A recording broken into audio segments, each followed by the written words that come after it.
All right, everybody, welcome back to, I believe it's chapter 16 of our 5th edition campaign here on Blades and Blasters. The title of the campaign is The Long Rest.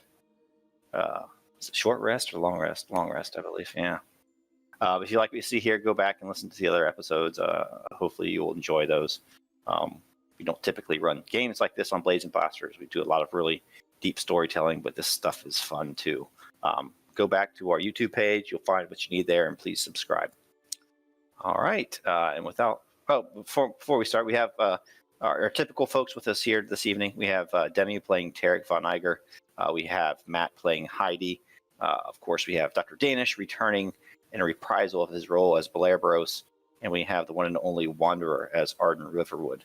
But here with us, playing in the 5e campaign for the first time, is the one and only McCokert, who is playing a new character called Creek, who is a bard of most talented varieties. So, all right, here we go. Introduction, as I want to do.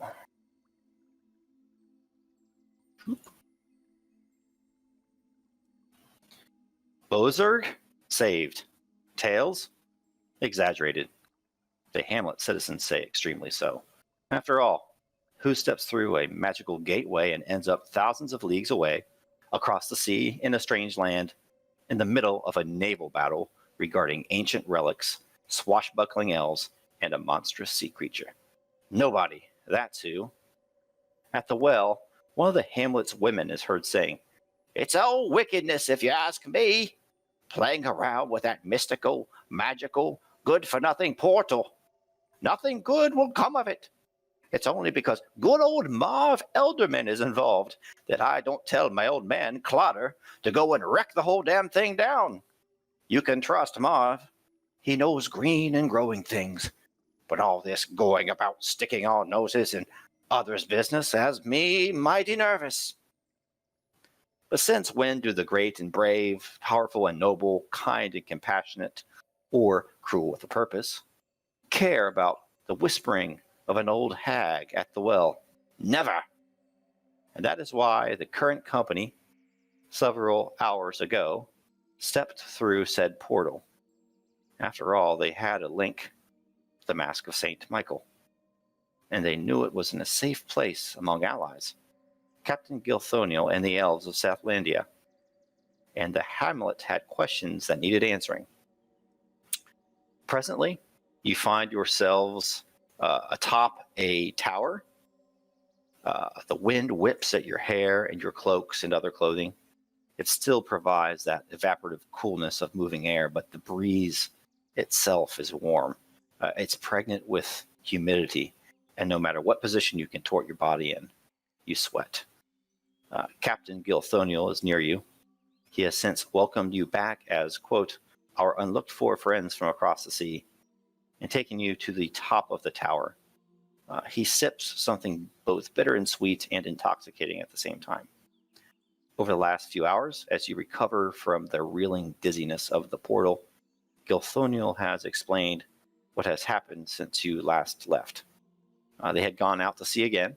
After a few skirmishes at sea, they have sailed up the river, Silt River near the Bay of Horses, and took refuge in an ancient elven fort by the name of Tower Lindus. After all, there is history here, and Gilthoniel's men and women deserve some respite. And let me change your slide over.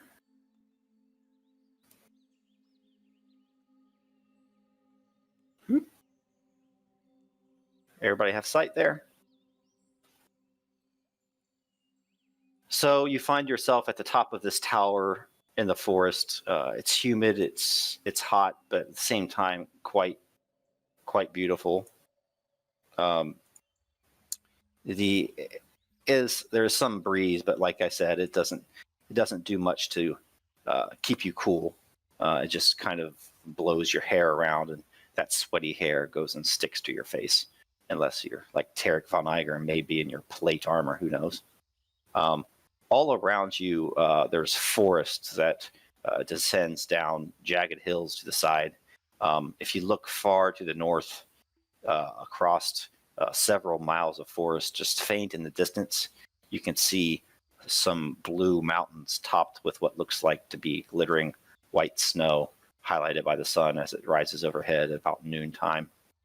To the south and southeast crawls the azure ribbon of a river as the river flows out of the forest / jungle down onto the plains below. You see it snake onwards southeast towards the sea to these great grassy plains. Going back to this slide, you guys are right about here, the Tower of Lindus. Okay, and I'll bring you back. Take it away. As it's been quite a few months since Heidi, then Ezra has even been out and about from the hamlet, let alone across the sea. She's enjoying her time away from the town, as most of her days have been filled with paperwork and writing songs and sonnets and tales of the hamlet, and also formulating the laws of this place that they have founded, as it's been turning out that being mayor has been a lot more work than Heidi had ever anticipated. But here she's enjoying a little bit of a holiday, though even though Elwyn did not take part in coming along, she's happy that Balabaros and Arden are with her. And of course, the great Tarek von Eiger.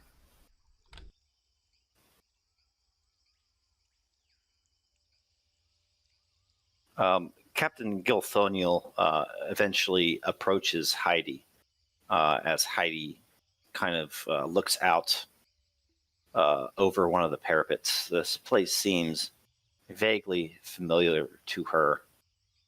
He looks at the others, Blair Burrows, Arden, Creek, and Von Eiger, but has some words with Heidi for the time being. He says, "Welcome back, Mr. Ezra. Your help came at a fortunate time. I have someone I would like to introduce you to." Heidi takes off her hat briefly, pushing her slightly damp hair back, putting it back on. Of course, Captain. We were happy that we could help at the time. Glad to be here. It smells very comforting and familiar. But who's this person you want me to meet? I'll allow him to introduce himself. Of course.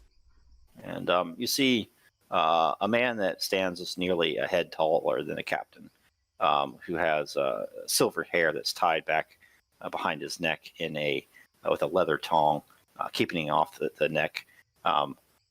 Unlike the elves of Middle Earth, these elves sweat, and they're very much, if not mortal, they have all the same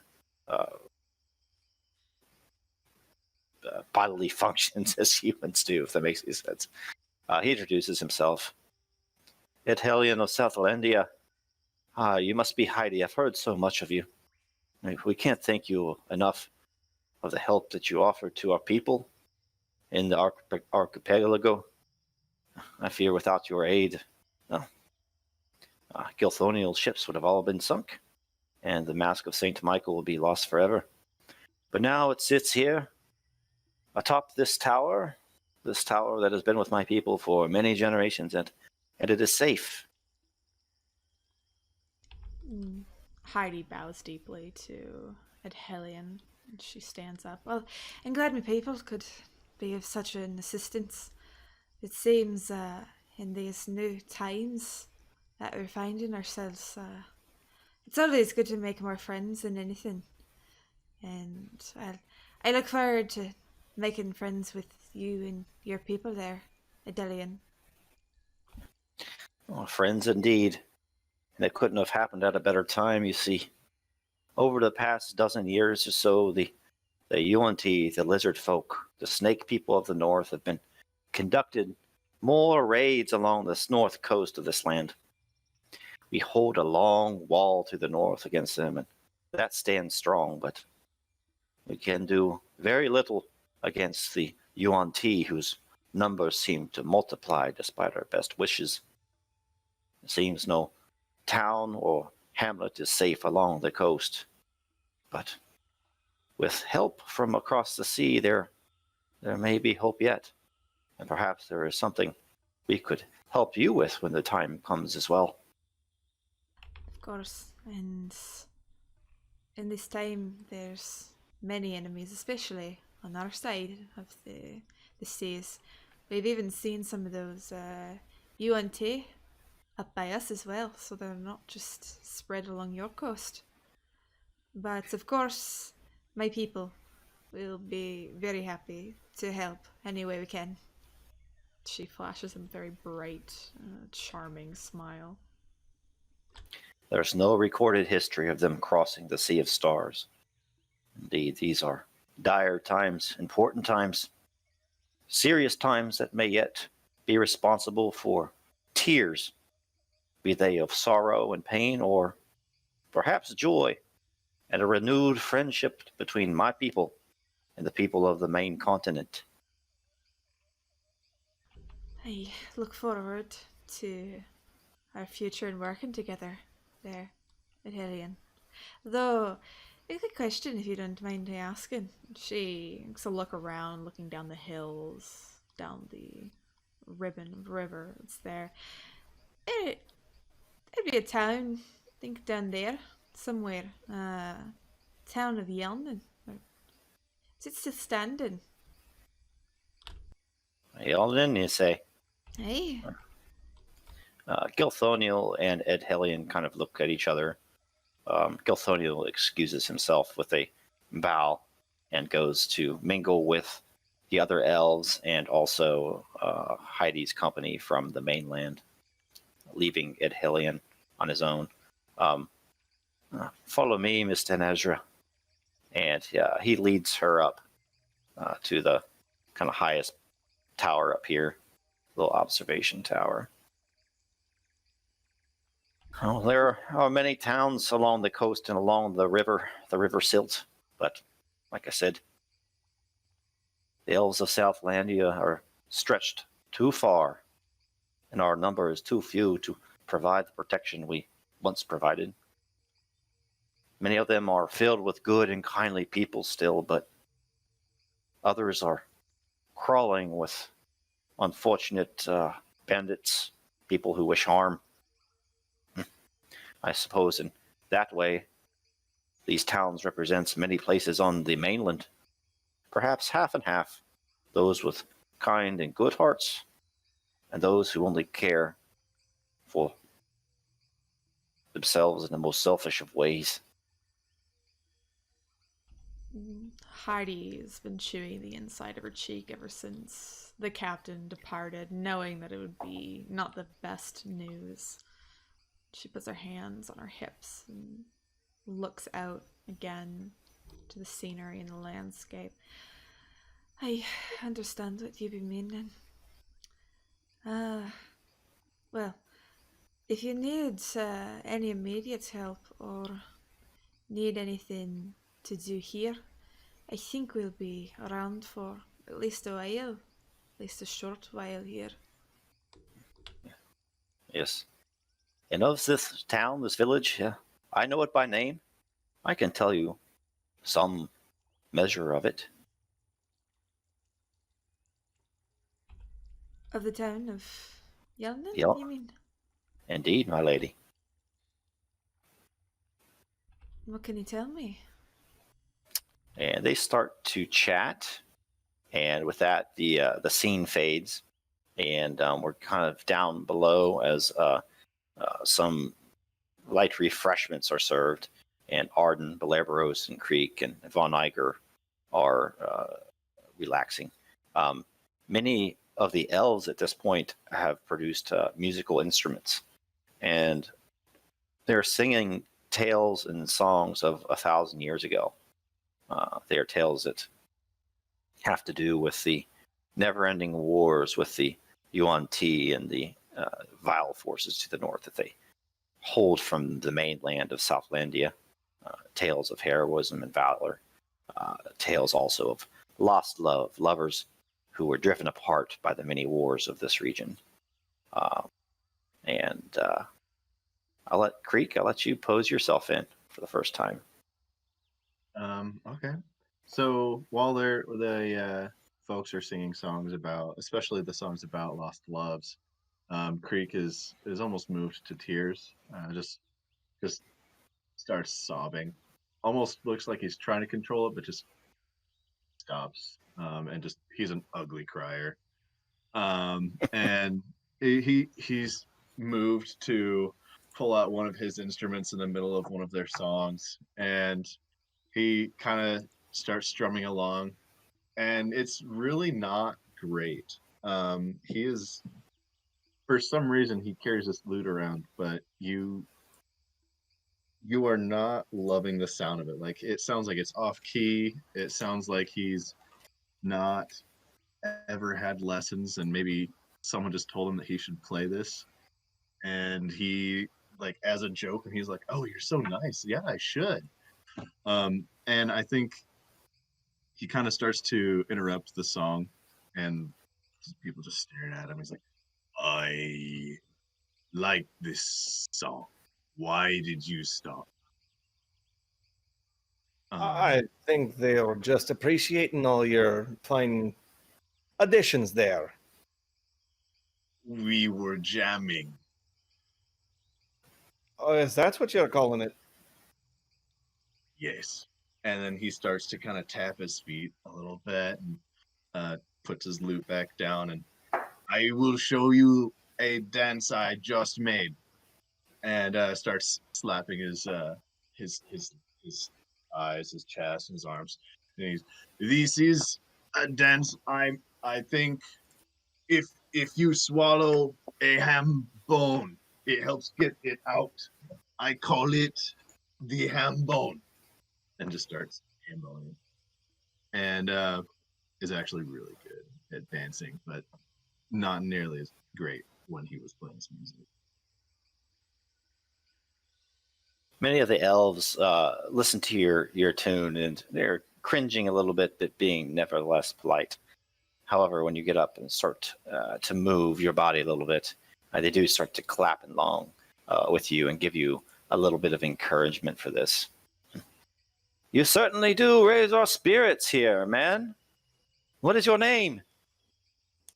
I am Creek, like the water. Greek. A simple name for a dance that is simple yet, dare I say, elegant. Continue, Creek. And yeah, he basically starts doubling it. Like, the speed starts picking up. He was going a little bit slower. Now, I mean, his hands are flying all over the place. Getting pretty fast fingers. As you start to kick it up, give me a performance roll with a DC of, let's just do 12 for now. All right. Let's see here. There we go. Oh, So okay. you start to kick it up a little bit, and they start to clap and cheer along with you. Creek, Creek, and one of them has had a little bit more of this bitter drink to drink than the others, and he yells out, "Here, here, here for Creek of the Continent, best of the bards of the mainland." They all kind of start to laugh and sing along with you. Hell yeah, getting down. Cameras panning over to Belabros, Arden, and Tarek as they watch Creek somehow ingratiate themselves into these elves that are at the same time both very prim and proper, but at the same time almost like buccaneers and very swashbuckling in their manner. They can overlook the jungle and everything as well.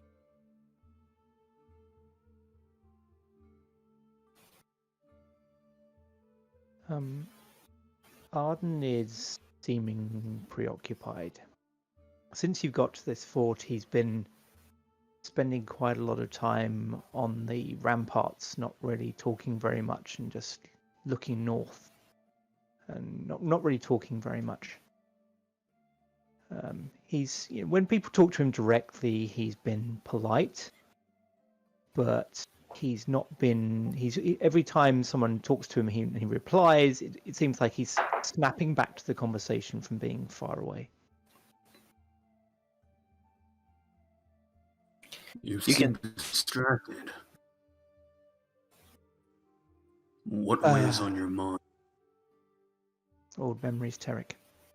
Old memories. My home was not that far from here, I think. I've never been to this fort before, but the lands here look familiar. Oh, well, should we be going to look for it then? There's nothing left. Everything that was there was destroyed. But still, there's memories. Don't you want to be exploring those at all? It's a kind thought, but I found being even this close a little painful, to be honest. I think we have better things to be doing. But again, thank you for the thought. Of course, if you want to go up and explore around that way, I'd be more than happy to go with you.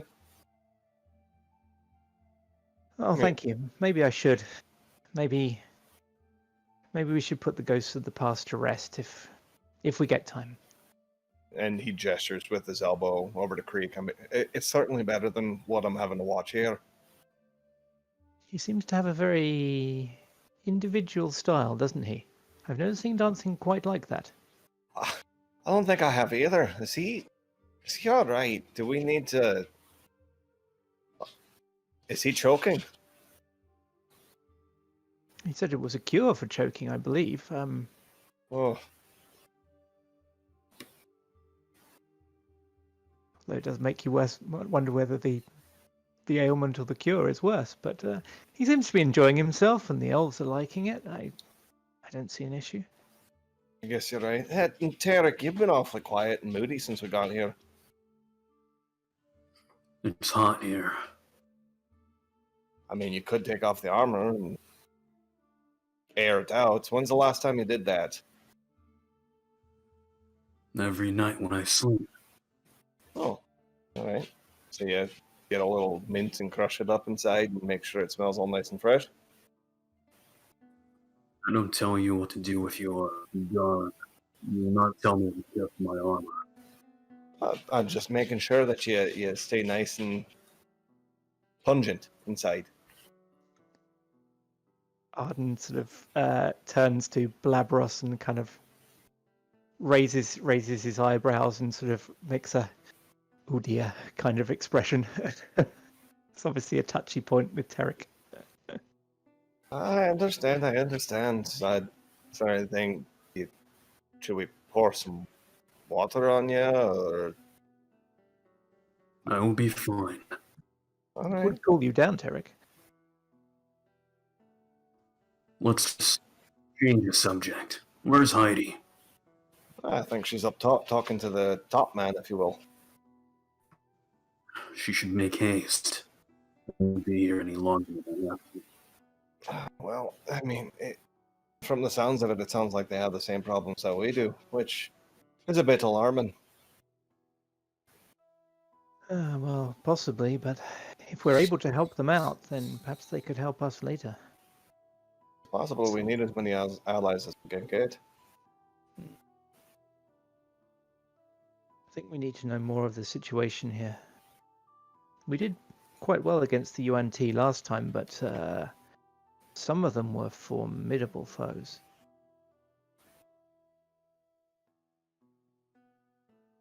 I heard you came out quite nicely, Tarek. You did yourself a justice. It was just a bet. I tell you, Balabros, you should have seen it. At one point, one of their sorcerers managed to and then he realizes he'd told Terek he wasn't going to speak of it. One of them managed to inflict a debilitating spell upon Terek, and when Terek recovered, he came back into that battle like a like a spirit of nature, like a force from above. It's quite something to see. Oh, I can believe it. After fighting Tarek in the pit down there, I would be scared if I was his opponent, seriously. They did not have the wits to be scared enough, and so they perished. The Was legend of Tarek spread far and wide at this point. Oh yes.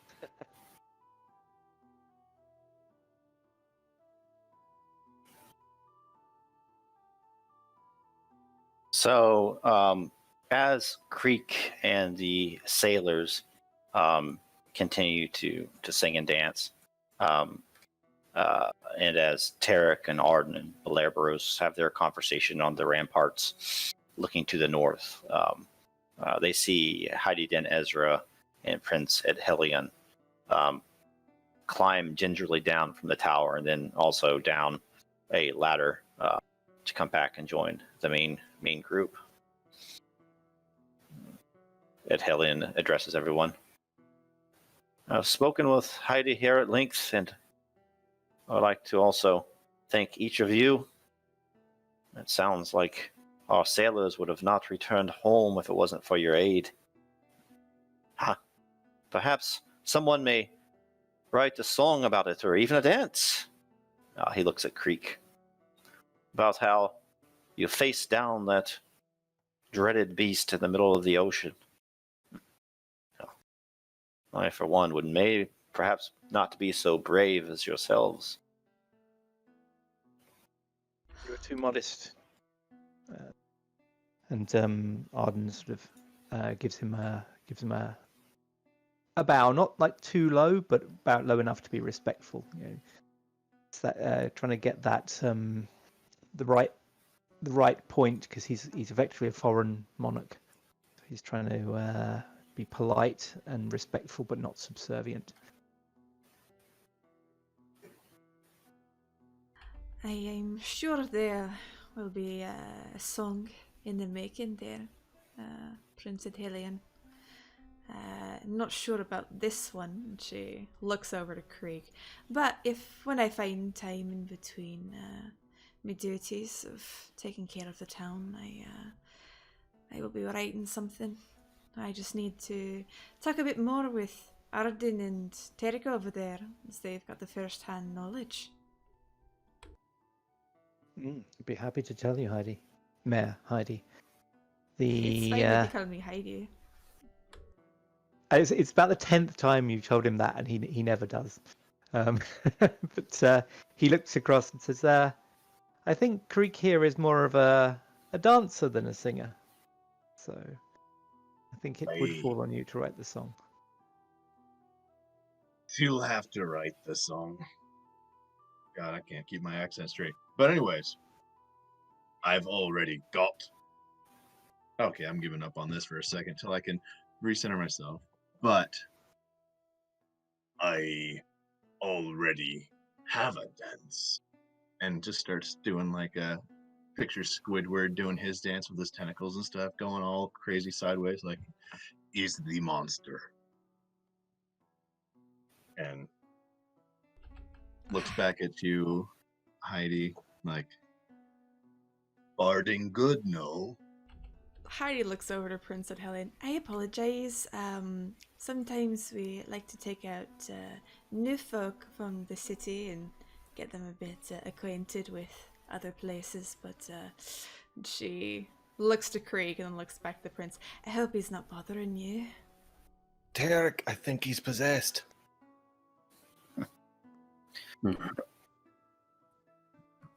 Should I check for possession or exorcism? I think I know some way. Can you do that? Maybe we should take this a bit somewhere else. Prince, if you don't mind, well, if you have anywhere around here, I know your troops, you said, are spread thin. Maybe we can do a little bit of reconnaissance just to give your people a better idea of the area. Aye? Aye. Perhaps that shall be needed. It seems we have visitors. Edhelion looks to the sky, and coming up from the southeast, darting in and out of the clouds, you see what looks to be birds. As they get closer and closer, you see they are seafaring birds, seagulls, basically. You recognize them. They are the same birds that flew out of the portal in the hamlet during the last session. Go inside into the keep, get some shade. I have business to attend to here on the roof. My people sometimes use these beasts to carry messages back and forth. And these messages, they arrive from the Bay of Horses. I await news from there. We'll meet again soon, eh? Of course. She bows her head and looks to the others. Inside the keep you go, then. Arden bows again to the prince and says, "Thank you, Your Highness. I hope the news is good." And he turns back to Creek and kind of gingerly reaches through the flailing arms and kind of pats him on the shoulder and says, Let's go inside, Creek." Okay. Blurbos will nod and follow in the wake of Arden and Creek. And Creek, you gotta show me how you did that. That was absolutely fantastic. Oh, Balberos. Heidi looks back. I don't know. Oh, come on, love. You can't deny it. It has a majesty to it that you just don't see anywhere else. Heidi stifles a laugh and looks to Balberos. It'd be interesting if you tried to incorporate that into your act when you're doing things in the tavern. I'm not sure how the people would take it. There's only one way to find out, love. Experimentation. I know how you're a fan of that. I agree. I think it might make people buy more drink, if nothing else. See, now that's a smart man right there. I agree. I think it will. Then again, they might think they've had a bit too much. Only one way to find out. I swear, if you drive down my profits there, Balberos, I'm gonna be mighty angry. It'll get more people to come in and look at the spectacle, if nothing else. You are a spectacle, and Heidi will come up beside Balberos and pat him on the back.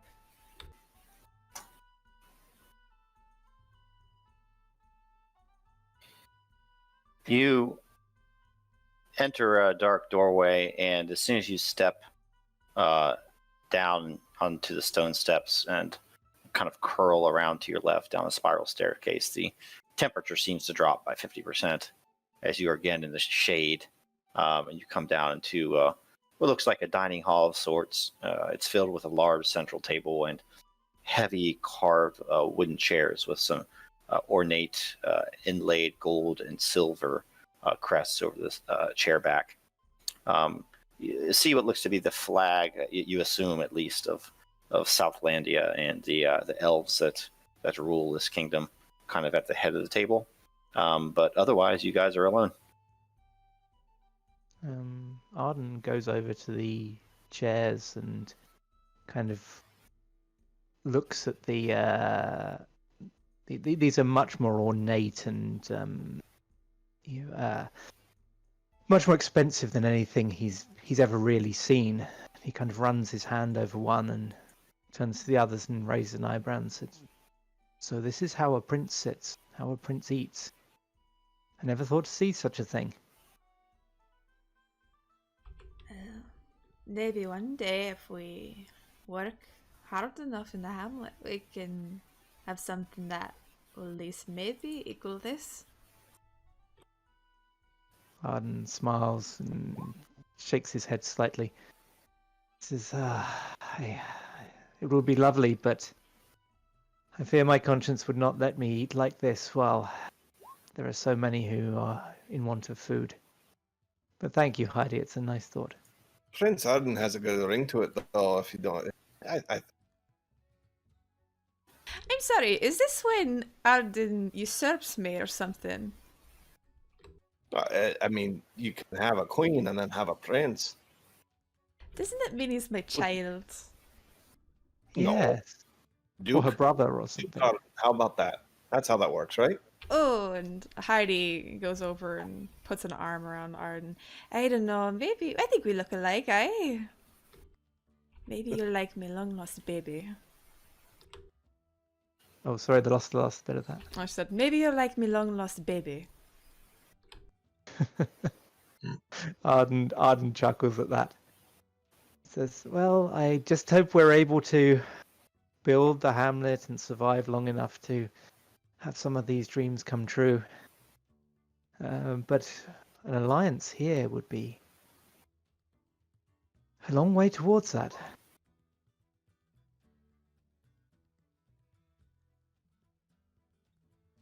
It would be. She. Do these Go ahead. people need help? Is that why we're here? They do.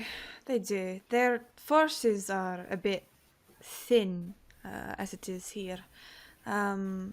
They don't really have enough to cover the costs and such. They're finding it hard with the Yuan-Ti, they call them, to be able to find them and root them out. A lot of their towns are being overrun by bandits, I think. Oh, well, definitely. Let's lend a helping hand and gain ourselves an ally.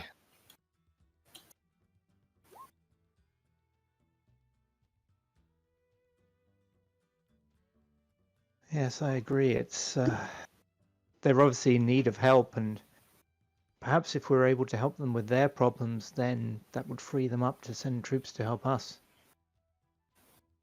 Yes. Seem- All the effort we put solving their issues, should that not go for us? We could be building up the hamlet even stronger, not wasting resources on these elves. Oh, Arden's brow crinkles a little bit at that. He's been getting the feeling for a while that Terek has some kind of problem with elves, but he hasn't been there for any of the more overt expressions of that. So he sort of looks a little troubled for a second and says, well, they seem to be good people, Terek, and if they need our help, then should we not offer it? Yeah, but we're all speaking as if helping them will help us. They require our assistance. How much help can they really do in our time of need? well, Tarek, if we uplift these people as well, and if they do well, then they'll be able to help us in turn. We can't just let them die, right? Isn't that Right. against your whole God thing? I'm simply saying we should prioritize. They're still snarky, of course. That Raven's gold hasn't fully recovered, among other allies in the area, more local, more logistically important than allies across the sea. We're looking into helping the ones around us too, Tarek. It's not just these ones that we're working on. And if we can find some people here, isn't that better than just leaving them to die? I'm sorry. Is every time that we do things so dangerous? Usually, yes. Oh, okay. I can help, but now I am scared. Well, fear is natural. Bravery is not the absence of fear, it's overcoming it. If you feel the fear and then overcome it to do what, that's the essence of a hero, Creek. I do like Greek the hero. And then maybe Heidi will sing a song of your bravery. And I will do a dance. And Balabros will learn that dance from you. Oh, And skies above and soils below. I can't wait to learn it. The thing you have to understand, Creek, is that coming out with us after leaving the town, there's always going to be danger no matter where you go. Hell, even the town got attacked itself. So coming with us is embracing that you're going to be in peril. And Tarek, you heard about Snarky Fork. We can't do anything about that without help. We need allies to take the threat that's going to swallow us from the fork. And you suppose these are the allies we need? I mean, I'd be willing to take any and all that we can get at the moment. You heard the numbers that we saw. It was terrifying. We saw their forces. I thought they were more of a navy. There's a navy, there's an army. We don't know how many people were in the mines underneath. Thousands we saw. We can't, our little hamlet can't survive against that. Hey, Balberos is right. We need others to help us.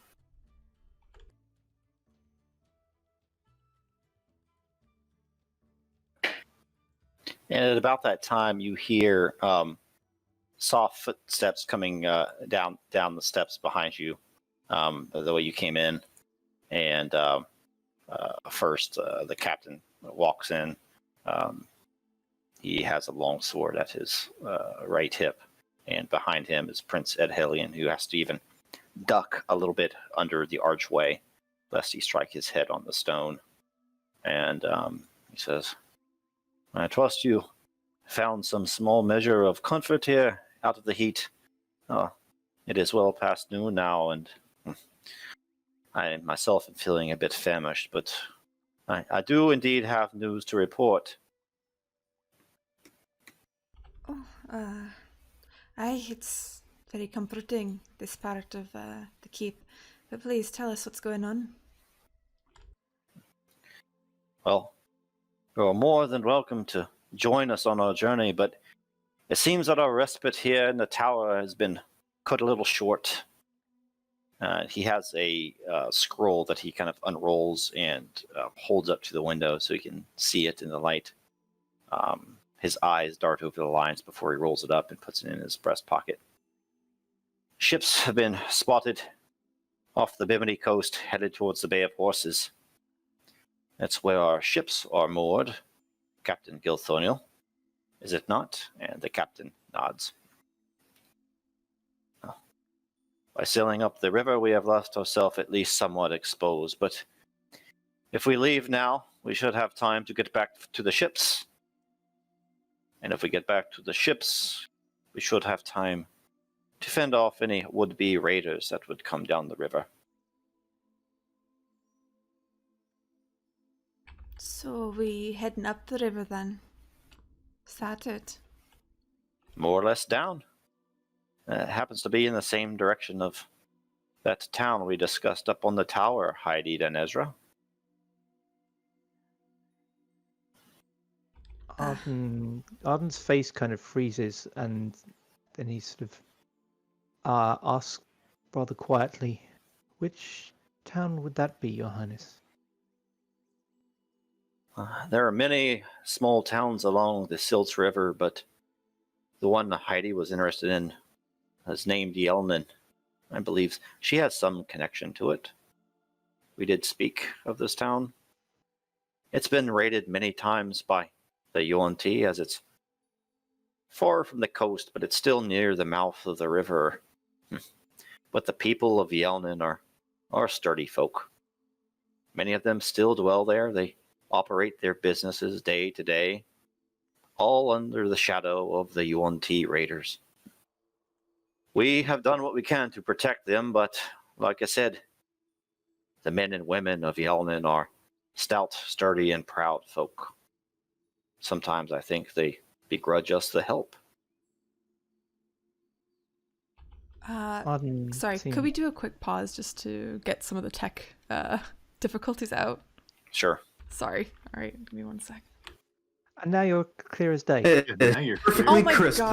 there. No, I think it's. Sorry, Bo, but I think it's you. You're going hot whenever someone's talking. Okay. Is this better? All right, Seems Bo, I want you to make some noise when she's talking. Uh, No, nothing. It got a little bit fuzzy there at the end, but I'm not sure why.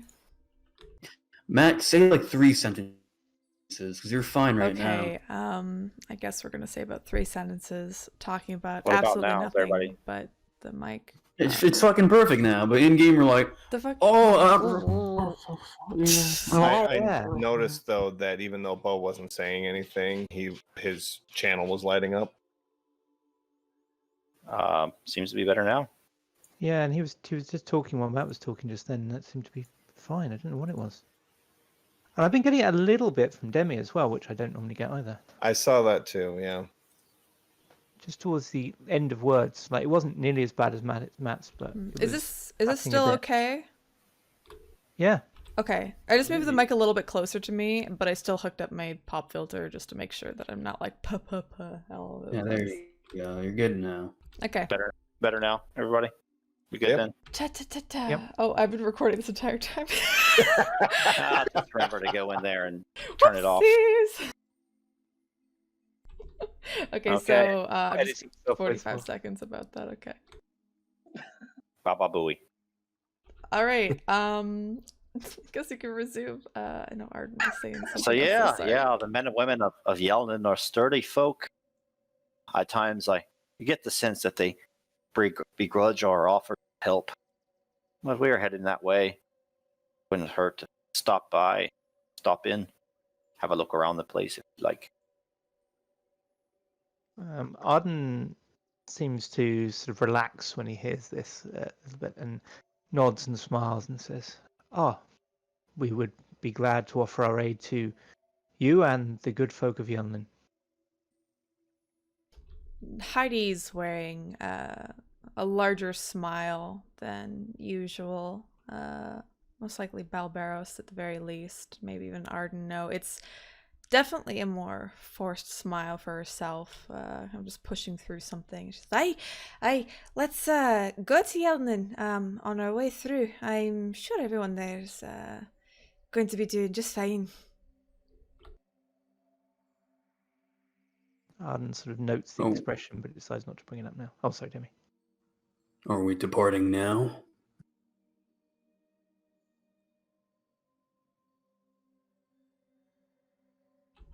Prince, are we going to be heading out now?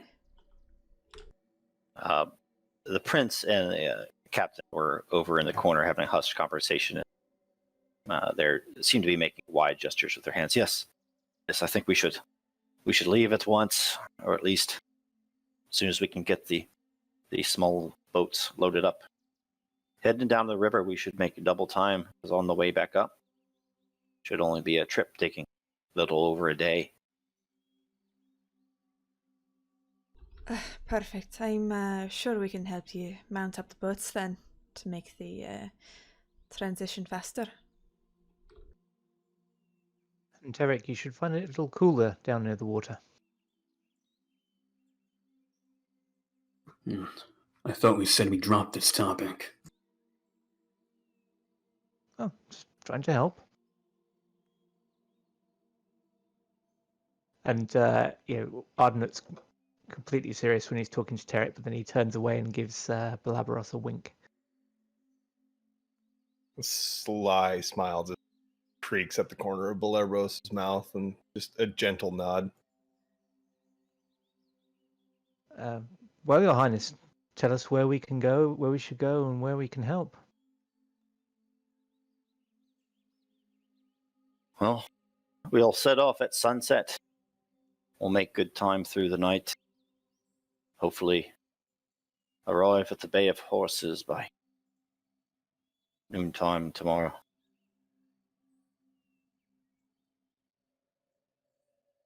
Great, thank you.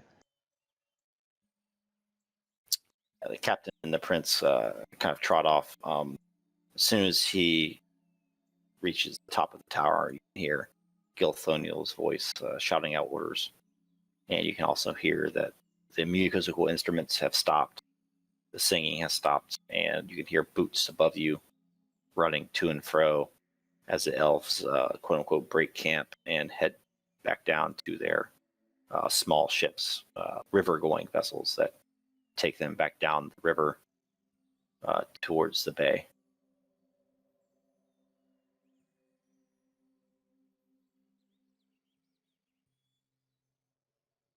And as they're kind of waiting, as the elves have left, Heidi pulls Balberos aside and she runs her hand through her hair, taking off her hat before securing it back on. I'm really hoping that everything in Yelnan's right. Yeah, right, love. You seem a bit flustered. To be honest, no. It's it's where I'm from. It's where me, ma and pa have a tavern there. I was kind of hoping to stop by. I'm just hoping it's still standing. Well, I think there's more than enough time, or we can certainly make time to stop by and see our folks. And I would definitely say that we can make sure that it's still standing, or I hope it's still standing as well, I should say. And Hey. Balerbos starts to look a little flustered. Well, hopefully, evening comes soon then, because I'm a bit, a woman full of jitters right now. This is not usually how I am. No, you seem a bit at odds there. That he looks at the table. Don't see a damn pint in this place at all. I don't either, She looks up, putting a hand on his arm. Maybe before this place, I don't know. Maybe it was some sort of base before all the attacks and such. Maybe when they had greater numbers, they were able to populate it more. Now it's just mostly an empty castle. It's just standing here. There's no other activity. Seems rather bare bones, I agree. Oh, hopefully that can be changed. Yeah, hopefully. Not sure exactly how long it takes for elves to populate quickly, but maybe it'll be in the next 100 years or so. There's only one way to find out, that's for sure. Ask them. Oh, definitely. Should we ask our councilman of relations to broach the subject? I definitely think that we should ask a councilman to inquire with the elves exactly their what would be the word? Copulation practices? Well, that's a fine word. I agree. Maybe Tarek knows. We should ask him first. Oh, he's rather grumpy, love. I wouldn't go and poke him too much. I've already riled him up a bit. Grumpy. He's a bit more. It's too hot in that armor. He's baking himself. Maybe you should take it off. I told him that, and he didn't want to. I offered to spritz him down, but he said no. Heidi, she looks over to Tarek, and she actually just walks up to him, and I might have a spell for this, actually. Yes. So Heidi comes up to you, Tarek, and she puts a hand kind of on your chest there, and she's gonna cast Prestidigitation to make it a little bit colder for you. What, is that gonna make it colder or more windy? Just blowing shit in the armor? No, it's colder. It's like a little bit more chilly in there, like a little Air conditioned. AC. Yeah, she was providing air conditioning for you. What is the meaning of this? I heard you were hot. I mean, I haven't really seen your face, but I assume this helps. I appreciate the thought, but I make one offhand remark now. That's the entire thing with me. Seems all you can talk about. If you'd like, I can, strap myself to your back and just keep casting this as we move. That sounds like an excuse to use me as a mount. Aye, it'd be interesting to use you as a mount there, Derek, but I've got mounts of my own that I prefer. Yes, it should stay that way. I am no beast of burden. And Heidi, she snickers and says, well, if you need more cooling, just ask me. It's no trouble. I want you to be comfortable. Like I said, Heidi, I appreciate the thought, but I'll be fine. Aye. Alright. And Heidi seems to be feeling a bit better now that she's gotten to rag on Derek a little bit. She goes back to waiting out the time for them to move in the evening. Blurbos will make his way over to Creek. And yeah. Oh, lad, you seem a bit all riled up over here. You alright? I'm not afraid of bad guys. It's alright to be afraid. Hell, I've been afraid too. And how do you handle it? Usually by punching my way out of it, but not everything requires punching. It's just, you gotta understand, is there something worth fighting for? For me, it is the home I found and the love I found and my friends that I found. So you have a girl worth fighting for? And he looks over to Heidi and I do.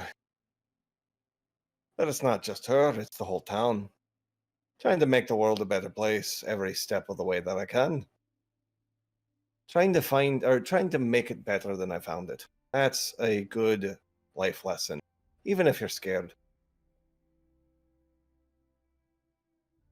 I can find something worth fighting for.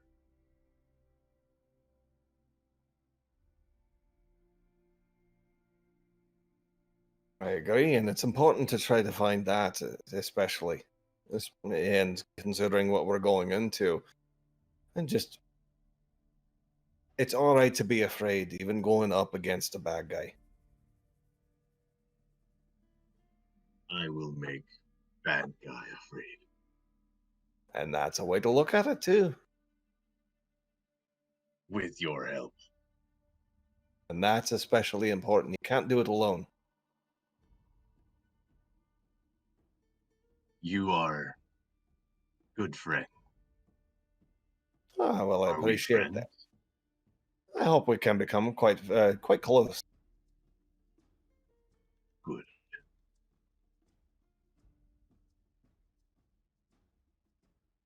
The other one to be friends with is Arden. Hey, Arden, councilman. Arden sort of says, huh?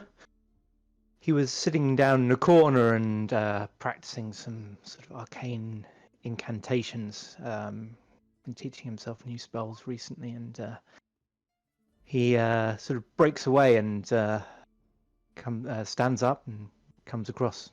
Sorry, Balabaros, I was miles away. You were Oh, I saying? didn't mean to upset you or disturb your practices there, but I was just talking to Creek here, and he is having some understandable, I don't want to call them issues, but trepidations about going into battle. And you've had your fair touch of that. More than I'd like, really, but yes. And how did you find the bravery and courage to stand up to it? I think when you see a friend fall and you know you could have prevented it, it helps remind you that But that's what we fight for. We fight for our friends, those around us, and other good people. We're out there risking our lives so that others we care about don't have to. I think I would say that, Creek. Look around you, see the good in other people, and then fight to protect that good.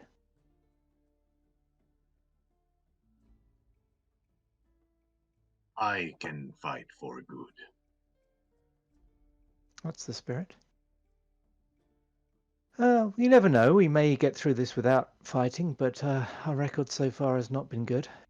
If anything starts, stay close to one of us.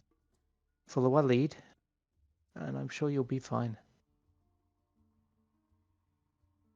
It sounds like you expected a fight from the conversation earlier. I expect a fight. I will help my friends. Well, good for you, Creek. I think you're going to be just fine. We should probably get some sleep, though. He looks round at the others. Mayor Heidi, do we have any accommodations lined up? Heidi looks back to Arden. What, you didn't bring a bedroll or nothing?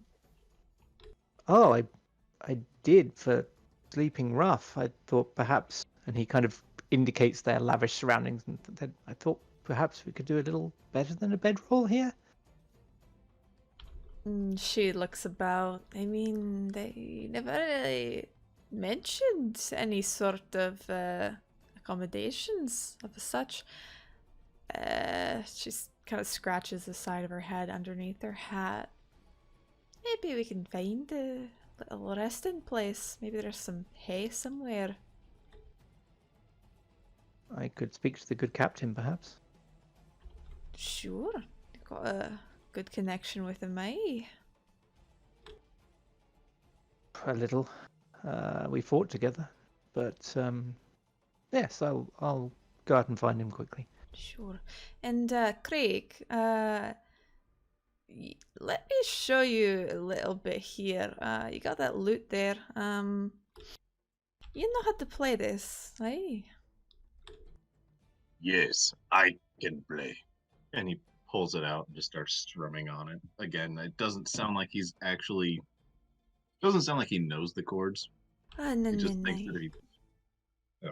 No, she comes over and she's like, no, this here and fingers here. And she kind of takes his hand and starts placing the fingers on the different chords. And that's how you do an F there. That one's a J. Ah, you poor thing. What happened to you?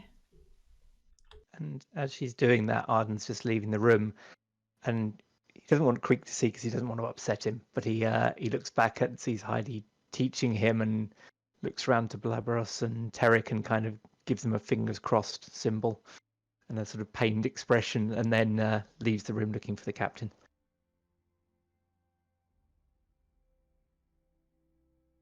Yeah, there's nothing else. The scene starts to fade,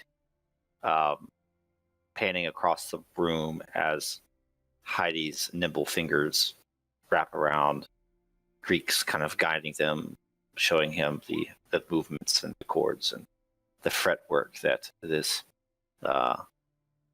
hapless bard so desperately needs.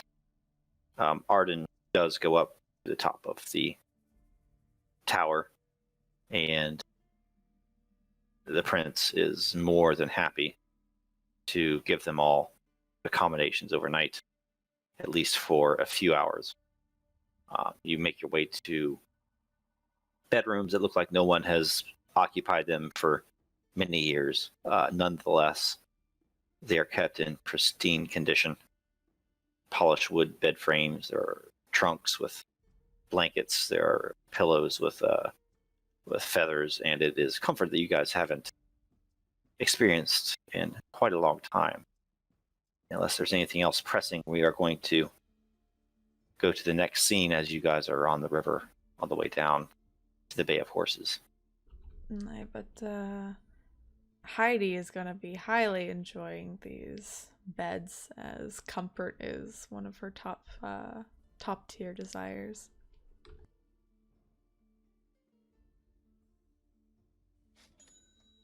First XP awarded for this today, 2,500 all around. Not each. Oh, Split. It is really good, so I get 2,500. So to recap, you guys are at the Tower of Lindus here, and just before dawn, you set out upon the Silt River. The boats of the elves are swift and slender. Their sails are adorned with the sigil of a seagull, circumscribed with elven language and phrases of safe passage along the sea. And the morning comes and the morning goes. You wind your way through grassy plains. Behind you is the mountains of St. Marcus, and in particular Glare Peak, which was towering above you, seems to slowly fade to the distance. And at some point, the journey, like all these journeys, it becomes a bit monotonous. Nevertheless, the scenery is pristine and gorgeous, and the interior of the main island has been untouched by the Yuan-Ti and is kept very close to nature, natural state. As they are wont to do, the elves at time, they kind of do start breaking out into song like they did out in the ocean. And like we like to do every session, a little bit of collaborative world building. Heidi, Belabros, Creek, Arden, Tarek von Eiger. As you're on these small river-going vessels, as you wind your way through the hills and the plains, every once in a while you see kind of monuments like this one up here. Does anybody have a little history about the people and the cultures that kind of populate this plain? And what these old statues might be a reminder of? Ooh, does anyone have any ideas? Hey, you're from the area, so You're yeah. from here. It's true. I made up the last one. I don't mind making up this one too. I was just Isn't thinking, a wanderer from here? he does look to me like a wizard, that guy. Go And ahead. if he's got a monument that large, he was presumably a great wizard. It might not just be one wizard. It could be many, like a group. I don't know. And I was thinking that, you don't often get statues of wizards. Wizards aren't sort of archetypal heroes in the same way as some other professions. So these guys, at some point, how about they save the world save this area from a supernatural threat? A group of wizards. Let's say there's like 3 of them kind of interspersed throughout the plain, and they kind of look over the plain with their benign yet guarded eye, keeping things safe. Could I add something to this? Yes. All right, where the actual stone is built, it was a group of wizards, but the actual stone itself used to be their wizard's tower. But maybe the effort and the magics that they put into defeating whatever evil that was in this area, it had a profound effect on both them and the land itself, kind of locking them in stone, and as a monument to them, and also maybe if there's some sort of like locked in there, they kind of built this monument on top to remember them. Could I chime in? Absolutely. We see one tower here, but then the further we go down the river, we see around this mountain that there's another one with a wizard pointing towards one of the other cardinal directions. And across the valley, there's another one pointed towards the other. And further that we get down the river, there's one pointed in the opposite direction of this. And it signifies that the wizards that gave up their lives and protected the area are watching in every direction for the next threat. Oh, that's awesome.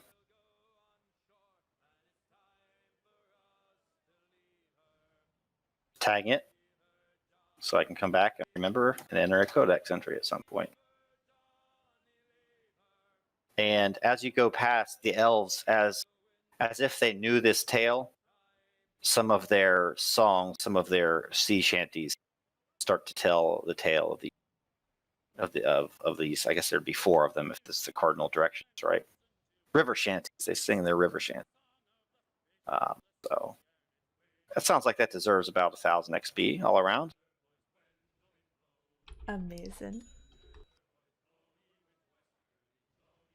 And so you pass through the plains. The closer and closer you get to the bay, the more and more you see those seagulls kind of flying overhead.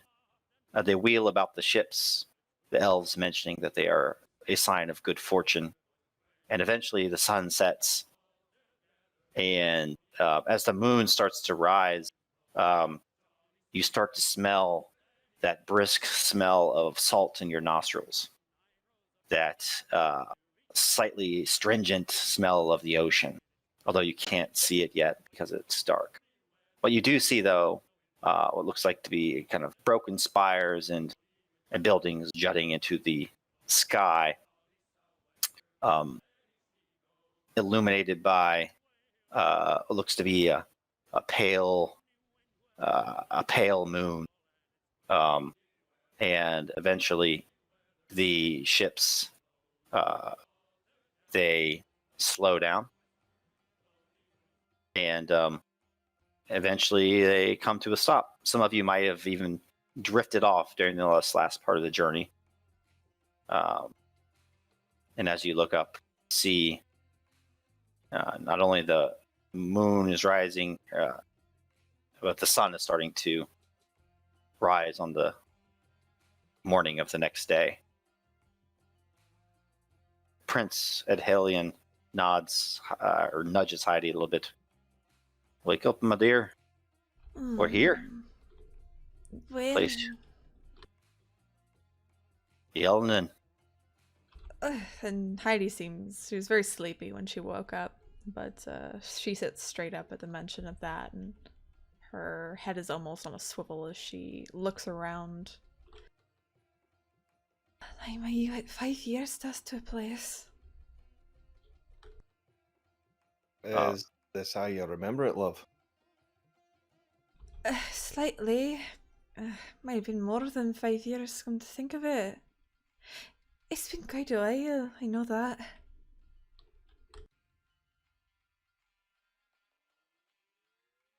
You know how long? Maybe 5, maybe 7. Maybe more. I was young when I left. So, I think I was 14. Quite a while ago. It's been a while then. Aye, and she looks to Prince Edhelion. You mind if we have a look around then? It's while we're here. And, ladies, get fresh water. The last leg of the journey is only a few hours.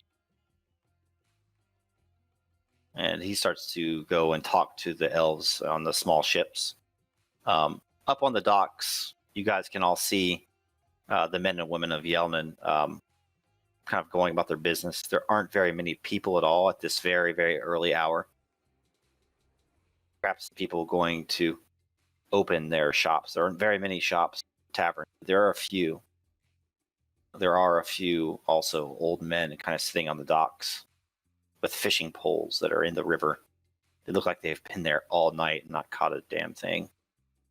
Overall, the sense and the mood of the place is very dejected and hopeless.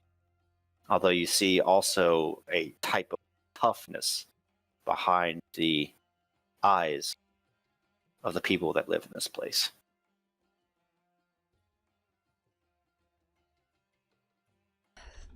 Heidi climb out of the boat onto one of the docks, looking around and probably recognizing the area that she's in. She looks over to the rest of their group. There's a tavern not far from here. We can refill some things and we take a quick gander around.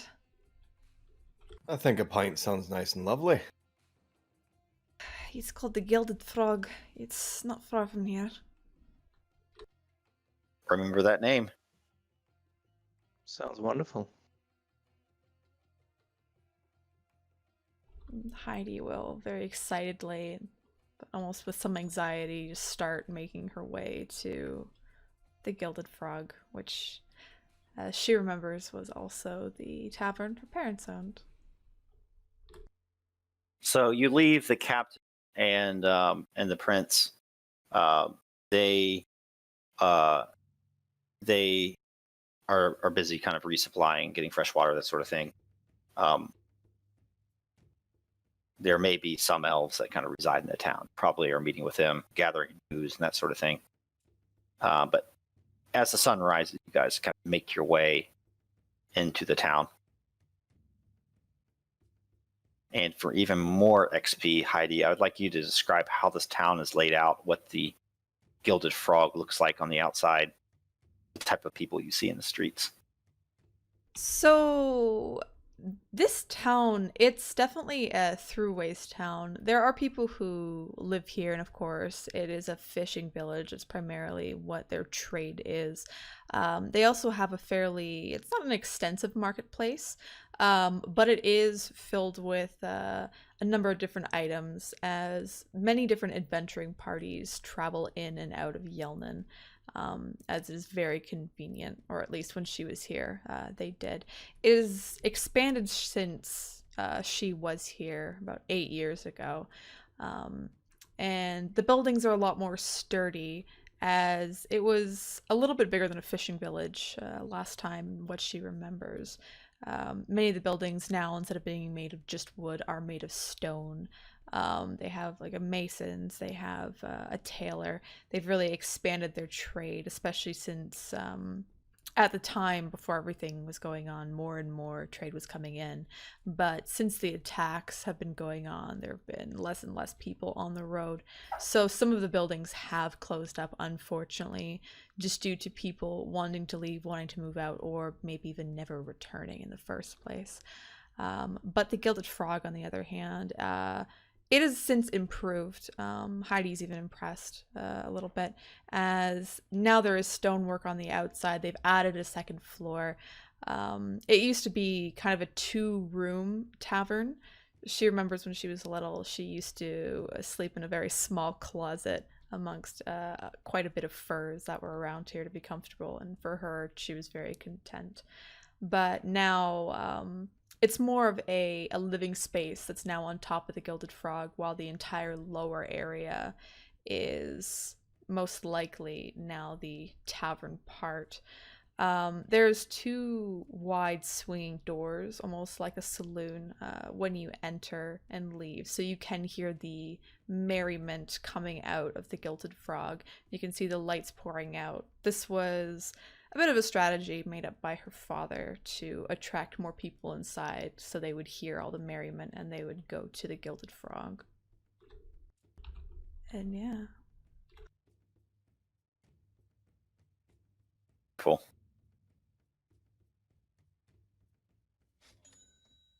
So, as you walk through the street, you see the place, you hear the place, you smell the place. It's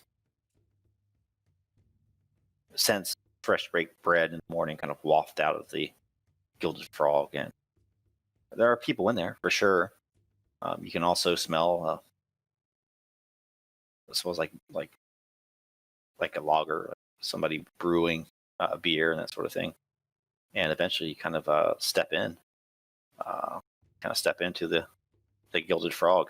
And besides a woman behind the counter with auburn hair, high cheekbones, I'm going to let Creek, I'm going to let you kind of describe what the rest inside kind of looks like of the place. So, right, yeah.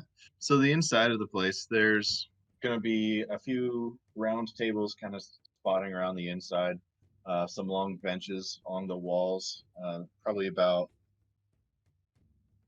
two dozen folks sitting kind of around in different locations. There doesn't really seem to be any large groups, just a couple of folks out trying to get drunk. Maybe they're just neighbors from down the road, or they're people that work together from the docks, merchants, vendors, things like that, just out getting drinks together, but no large group taking up the whole tavern. There's gonna be lights hanging from the ceilings. There's a few torches lit up along lining the walls. Behind the bar, there's a wall full of drinks. They have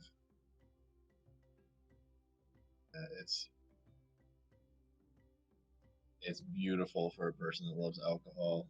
Creek himself is not really fascinated with the drinks. He's more looking around and sees a kind of a platform where it looks like they might occasionally have some live music, but also looks like prime dancing area.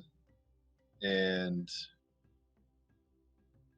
he starts to make his way that direction. And yeah, go ahead. Arden gasps. Oh, sorry. Good. I was going to say, Arden gasps, seeing him heading in that direction, Arden gasps involuntarily and says quietly, "Oh God, someone stop him." Heidi is too busy taking in the sights and the smells of her old home in a way. And she is going to look around to see if she recognizes anyone, mainly her folks. Blair looks over to Arden. Sorry, Bo. I'm not going to stop him. Why would I want to miss out on this?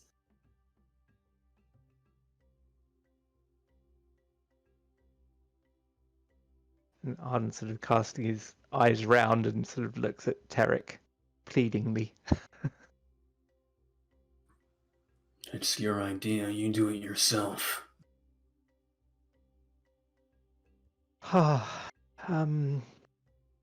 Okay. And Arden heads over, and as Creek's just about to step up on the stage, he says to him, Creek, could I have a word? If your word is song. And he starts to kind of tap his feet a little bit, like he's starting to build himself up for a little bit of a boogie. I just wanted to say, you've got a truly original style, and I know the elves absolutely loved it. But I think this is Heidi's parents' inn. I think maybe you should give her a chance to perform here. You make a good point. I will save my body rolls for another time. Thank you, Creek. I appreciate it. I'll buy you a drink though.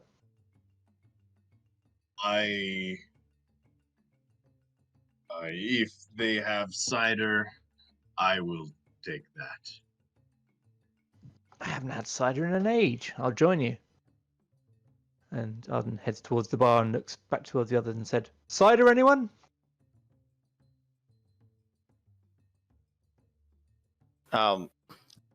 With that, the tavern owner was kind of polishing the bar. She's looking down at the polished wood as she puts a little elbow grease into it. She's not even looking up. I hear a bunch of you just came in. I hear you calling for cider. We don't have any of that sort of thing here. We got beer, we got liquor, we got several other sorts of swill.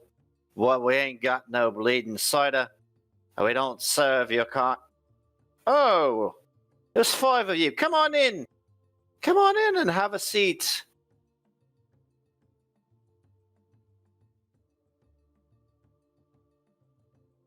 And oh no, go ahead, Arden.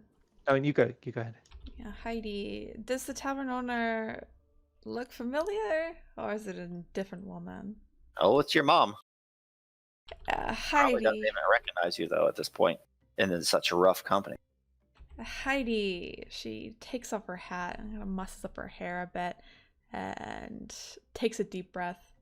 She's never really even sent a letter to her parents. She tried, but didn't get up going through. She kind of steps towards the tavern, or to the tavern owner. Hello. Yeah. Not sure if you remember me. It's Heidi. Kind of looks at you, and she was getting ready to say, "Oh, there's lots of pretty girls that pass through this face. Lots of pretty. What? Heidi? No, my Heidi? Come here. It's me, Mummy. Come here, be sweet. Let me have a look at you." Heidi kind of just runs to the side of the bar, and she comes up to her mother. I'm so sorry. I didn't send you a letter or anything. Oh, look at you, Heidi. You're all full grown. Oh, Grolf, come in here. Heidi's come back after so many years. We thought you'd been dead, Heidi. Taken across the sea up north. You know, in the company of you know who. At least, I know you've heard the ghastly tales. No, we just got here. She takes a palm of her hand, kind of wipes it against her eyes. I should introduce you to my companions here. She points over in the general direction. This is the one in the armor is Derek von Eger. This is Arden Riverwood. This is Creek and my partner Valberos. He nodded. Madam. At that time, a gruff-looking gentleman with a coarse black beard opens the door from the back part of the establishment. He has a grimy towel. He's wiping off his hands and tucks the towel in his belt. Oh, there she is! Oh, Heidi. It's been a long time. This isn't your dad, but this is Rolf, which is the kind of the groundskeeper of the place. He fixes up the place. He does the day-to-day business dealings and that sort of things. Oh, come here, my lass. Let me give you a sturdy hug. How I missed you so. She hurries over and throws her arms around him. I missed you too, girl. It's so nice to be seeing you. What's your mom's name? Catherine. C or K? C. Catherine. So Catherine has piercing blue eyes as well that look over the rest of you. Creek in particular, and Arden seem to be halfway to the stage when they were rerouted in search of a beverage. Oh, well met, all of you. Thank you so much for taking care of me Heidi lo these many years. But Heidi, and the rest of you, where did you be getting off to? Where did your adventures take you? Oh, that's such a long story. But really, the main one is we helped found a town up on the other continent called Whisperwood. I'm a mayor. A mayor? Hey. Rolf, Miguel's the mayor. Always knew you had a good head on your shoulders, Heidi, but never took you for one for politics. I never thought I would be either. I'm also owner of a tavern up there as well. Guess it runs in the family. Look at me, girl. Look at me, girl. Yous are ahead in all this. Oh, boy. So proud of you, Heidi, although I wish you would have written a time or two, or perhaps paid a visit. Then again, you always were the type with stars in your eyes, looking out eastward across the sea, always talking to the mariners that stopped by. I'm sorry. I didn't write sooner. Where's Daddy? When you say that, Grolf kind of looks at Catherine and says, Well, I've got business to attend to, Catherine. I'll be in the back. Lots of dishes left over from last night. He kind of hangs his head and disappears into the back. Your father's... He's not much around anymore, Heidi. He's gone.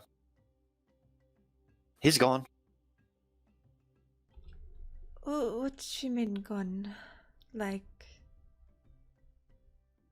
Dad's gone? Fair as much. My sweet daughter. Here. And she pulls a bottle of whiskey from beneath the bar and has 5 shot glasses. Fills them all. It's a sad tale, Heidi. Never wanted to tell you in this way. Here, you and your friends come have a drink. Even the one there headed for the stage, it's much too early for dancing. Aye, it is. And she takes a seat opposite the bar and takes the drink. To father. Aye. What's his name? Tywin. What is it? Tywin Tywin. Lannister. Huh. Here's to Tywin? Tywin. And Catherine lifts up the shot and downs it. A couple of years ago, when the raid's starting to get bad, my daughter, they came pounding on the door. Took many men and women and children as slaves, but your father, Heidi, he fought hard. Killed a dozen of them, I dare say. Hear Grohl from the kitchen go, Killed 2 dozen! What they took him at last, my girl. I'm sure he's gone now. I hope he passed of his wounds before they brought him back to that ghastly place of theirs up north. Where exactly? I don't know, Heidi. Put it out of your mind. Heidi pulls her hair back a little. Was it the snake people, the Yuan-Ti? Isn't it always, Heidi? Isn't it always? Of course. You see Heidi starts to debate something. How long ago was this? Over 2 years, Heidi. Don't trust the hope. There's no hope here left anymore. But you're back. We have drinks. Aye. Not for too long, though, unfortunately. We're traveling with some elves. We're helping them with the Yuan-Ti, trying to assess the danger and try to help quell them more. But I'll be around more. I'll be back. Definitely more often than I have been.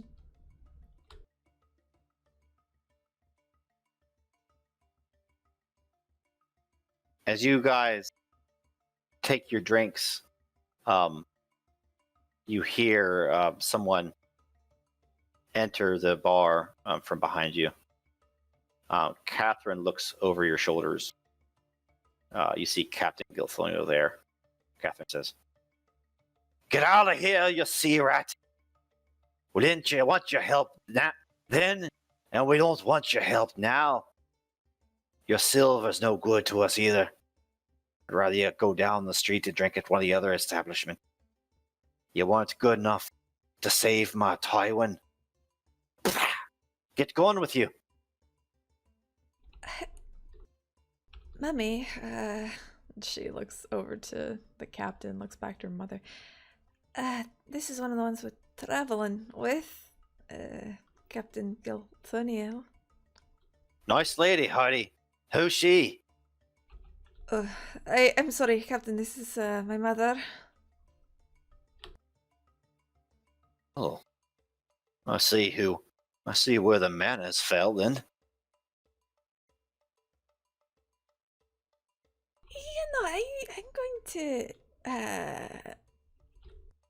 I'm going to take my drink just to the side here.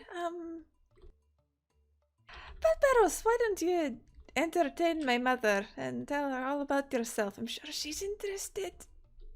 And Heidi kind of scoots off her chair and hurries over to the captain to try and smooth it over with Arden, maybe. He was trying to subtly make sort of pacifying gestures to the captain, which went unseen. But yeah, he'll go over and offer him a drink, and try and kind of smooth things over as well. Help Heidi. Bros will put his arm on the bar. Ah, Catherine, right, madam? Aye. Oh, What should I call you, Madam Ezra? Oh, Catherine, we just fine. And you're Bros, eh? Won't you a Aye. tall drink of water? Oh, thank you for noticing. I try to get at least eight cups in a day. Hey, don't feed me a line of shit, Bros. I see the way my daughter looks at you. And I look at her the same way, madam. I apologize, but yes, your daughter and I are together. And in her right hand, suddenly it's like a dagger, and she spins it around, thunks it into the bar. Oh, there, Bros. What'll it be? Another drink? Well, are you planning on cutting up something to add to the drink there? Oh, no, not unless it's needed. I'm pretty good with this thing. You know, if time calls for it, if, someone causes me anger or treats one of my kin poorly. I see that you're very deft. Got fine fingers there. But yes, I'll have whatever you want to serve, madam. I'm not picky. And I have keen ears as well. Yeah, she pours a drink of something a little more stout, completely clear. She downs a shot of it herself and gives one to Bros. Over near the door, though, Captain Gilthoniel speaks in hushed whispers. Arden, Tyrek, Greek, Heidi, it's, I fear we must leave. We must leave soon. A messenger came up the river. He says that the black sails have been spotted in the actual Bay of Horses. Fear an attack on the ships. If we don't leave now, they might be burned. We might be stranded here. You might be unable to prevent further raids inland. Sorry to interrupt your family reunion of sorts, Heidi, but we must act. No, of course. I'll say a quick goodbye. Thank you for letting us know, and I'm sorry about my mother. It's not your fault, Heidi. We have a long and checkered past with people along the Silt River. We haven't been able to help them as much as we had hoped to. It's hard for everyone to be in the same place at once. I understand. Let me just say a quick goodbye. We can quickly head out. Aye. The prince is packing the ships as we speak. I'll see you soon.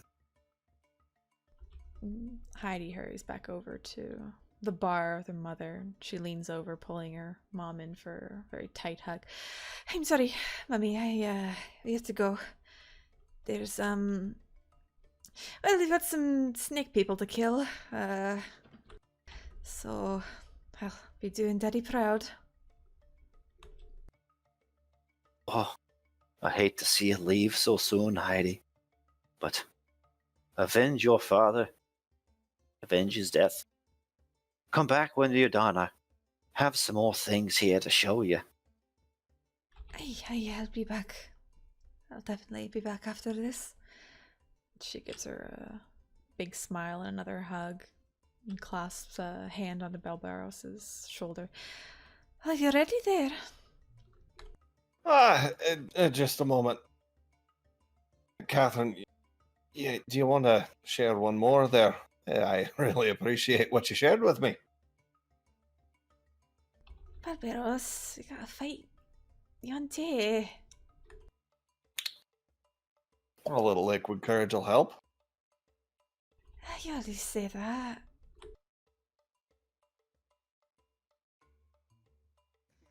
Oh, fine. I don't want to be endangering everyone by enjoying what your mom's serving here as far as alcohol. And it's a very fine establishment, madam.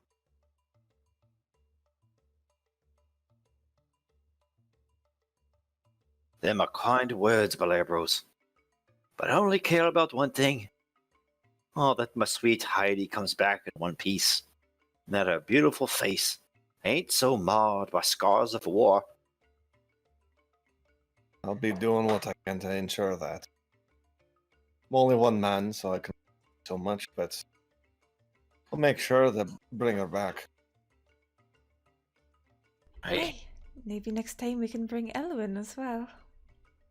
Oh, that's a treat. For sure.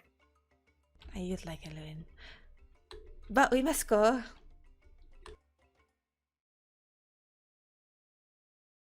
She gives her mother away before hurrying out the door with the others. I want to hang back real quick when they leave. I want to talk to Catherine real quick. Absolutely. So, I'm assuming everyone else is heading out. Aye. Yeah, I'm approach her. I'm like, Lady Ezra, I'm Tarek von Eyre, Paladin of Mera, and I give you my word that no harm shall befall your daughter. Tarek von Eyre. Oh, look at you. You're a tower of a man. I am inclined to believe you. I don't know how anyone could come to harm at your side. Although the Yuan-Ti are treacherous, Tarek. They got no love for Mera or any other god. Any other god that has peace in their heart. Which is for the prosperity of men, elves, or any of the other god-fearing races of this continent. I am familiar with their kind. I will see to their demise. I do have a request of you. I couldn't help but overhear your conversation about your husband. You have my sincerest apologies, but I offer maybe respite. When we return, could you maybe prepare a map of where they had taken him? There are only whispered rumors of where they take these sorts of captives, Tarek. My husband's valiant struggle, his fight, the fact that he slayed nearly, and then Kroll speaks up, 24 of the lizard bastards. Many of the lizards. It's rumored they take them to this dastard place named Mount Ishi, or the Pyre of the Damned. It's far north beyond the wall, Tarek. You'll never get there. Even still, Any information you can gather while we are away, I request that you provide it to me, and I will do what I can to see justice stricken down on those fiends. Oh, look at the stones on that one, Catherine. I like this man. A man of Mera, no less. A man after my own heart. I'll craft you your map, Tarek von Eiger. And if you have me, I would even go with you on this journey. Oh, Tywin and I go way back, since we was wee lad fishing in the river. If there is anything to be done, I shall avenge death as well. I welcome any sword arm. Very well. Till we meet again. Aye. Now, turn to head out. Grolf. Catch up to the boys. So Grolf, I will add that as a mission on to the available quest. Oh, fuck yeah. Revenge. My daddy. Or my daddy's corpse. Maybe corpse. I hope he's alive. Revenge at Mount is she. So here's what I'm talking. See if it's even in there. No, it's not. It's on the main. So if you look all the way up here, it's not zoomed in. See this kind of volcano here, there, and up here at the Pyre of the Damned. It's rumored that the Yuan-Ti and the lizard and snake folk perform human sacrifices. It would be a great quest indeed. All right. So you guys walk back outside, and the captain and prince are in their ships ready to go. The sun is speeding across the horizon from east to west, and it's a bright, clear day out. There is a wind going the west to east that will surely speed you along your way to the Bay of Horses. You come out just as the captain and prince are getting briefed by these messengers from the southeast. Oh, there are several ships coming up the bay, entering at the river's mouth. Seems they mean to invade not only the docks, surely causing damage to our ships, but the nearby beaches as well, and raid the villages there. Where would you have us, Captain Gilthonio? Where would you have us, Prince? And they look to you guys as you walk out. The prince says, "We are not the only ones skilled in the ways of war. Tarek von Eiger, Heidi and Ezra, Arden, you too, newcomer Valeros, and the big lumbering bard. Come hither."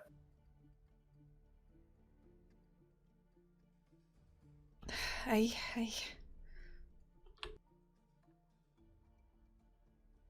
So to be the plan?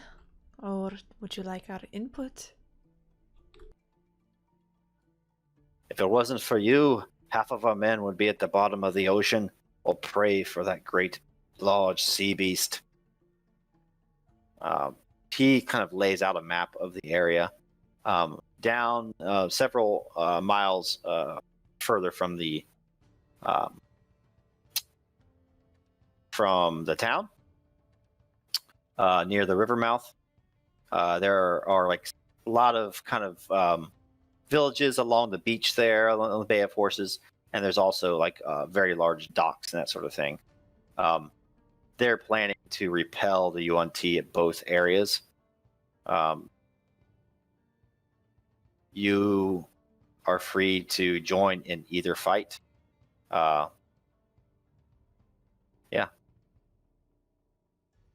Beaches or docks? Docks are where the ships are.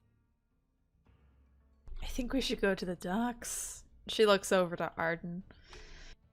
What do you think? I'm eager to try out some new magic on those ships, so the sooner we can close with them, the better. I don't do well in sand. You don't like sand? No.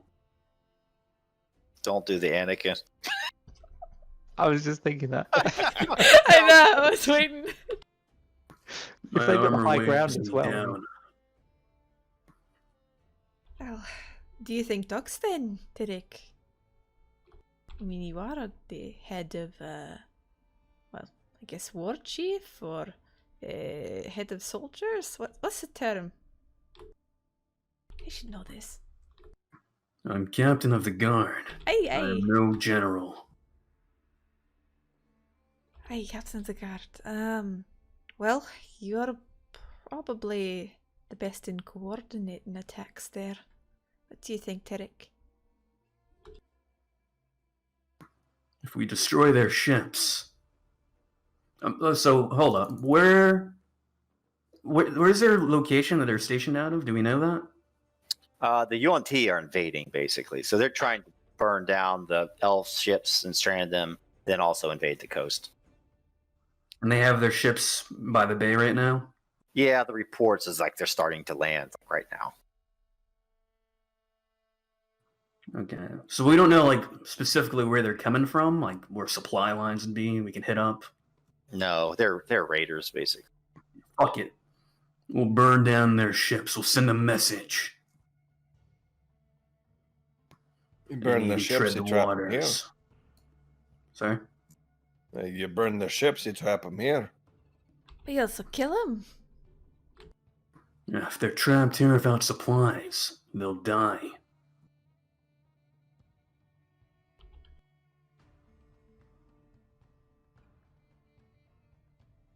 I'm scared to ask. What about you, Craig? I do not know. I will fight with my friends where you say I fight. Right, so it seems like we go to the docks then. Burn their ships down. That's kind of right, but not 100%. Basically, the elf ships are the ones that are docked. Oh, I. Let's Yes. burn them down. But you, I mean, if you defend them, then you can probably repel the Yuan-Ti, and if you repel them on the beaches and the docks, then you can probably defeat them outright as well. So Let's do it. And in character, the captain and prince are kind of deciding where to throw the rest of the forces. A lot of their elf troops, the Buccaneers, will be probably heading to the beach. They're trying to decide where they personally should lead or not lead. You could take either one of them with you. You could send them, obviously in character, they would be making these decisions. But you could kind of have them as help with you, or you could have them go to the beaches and help. The site that you do not fight in personally, the outcome will be determined by mass combat rolls that are happening in the background. I say they go over there. Both of them. Yeah. I think the two of them should go there and we should fight. Yeah. If the two of them go there, then I will give them some morale bonuses to their Yeah, we don't want them dying. All right, We so don't need their help. We've got Creek. Yeah, they get will- Krieg. they will get a flat +2 bonus to all of their rolls. You send them to the beaches, and so that is where they will be headed. But narratively, you will have Buccaneers and soldiers with you as well. You ready to rumble? They're there. Let's do it. Hey, do I have Bojack with me? He's like summonable, right? Yeah. He can be with you. Oh yeah, dude. You just summon him. Tears doesn't walk. Yeah, as soon as you get off the ship, he just like get your Bojack. What kind of sword was that sword avenger? +1 sword. So like long sword, short sword. I'll look at it here.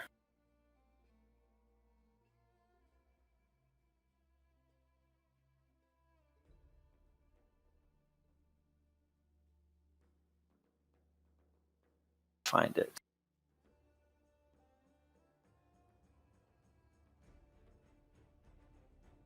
And just as a heads up, I said it in the chat a while ago, but Heidi also took that rod of vacationing. Oh, the rod of security.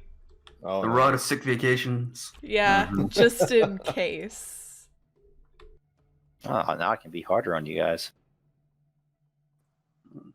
Well, yeah, we start Uh, combat and then hide for 5 years and come back. Exactly. Oh no, y'all dead? Oh shit. it's a long sword. Okay.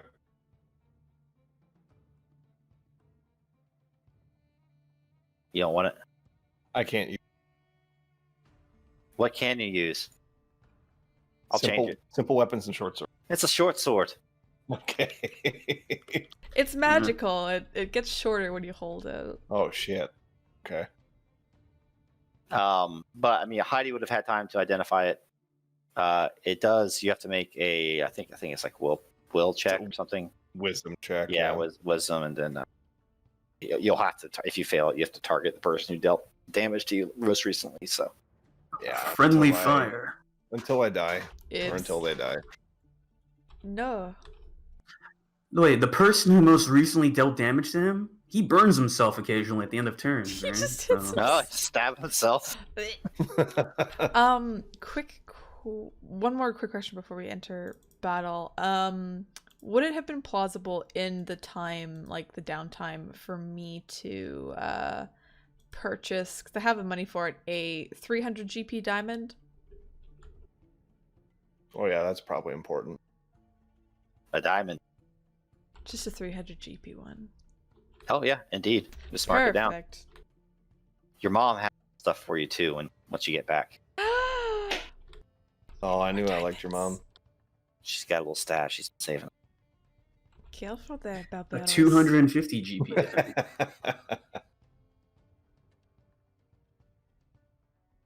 All right, Tarek. Since you haven't got to give much descriptions, I'm going to let you describe what this looks like as you guys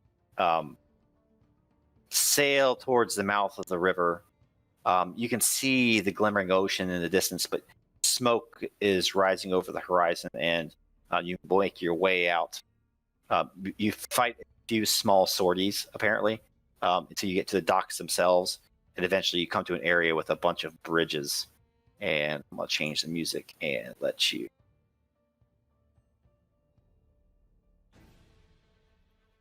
go. I'm describing the battle. Oh, here we go. Boop. We are here.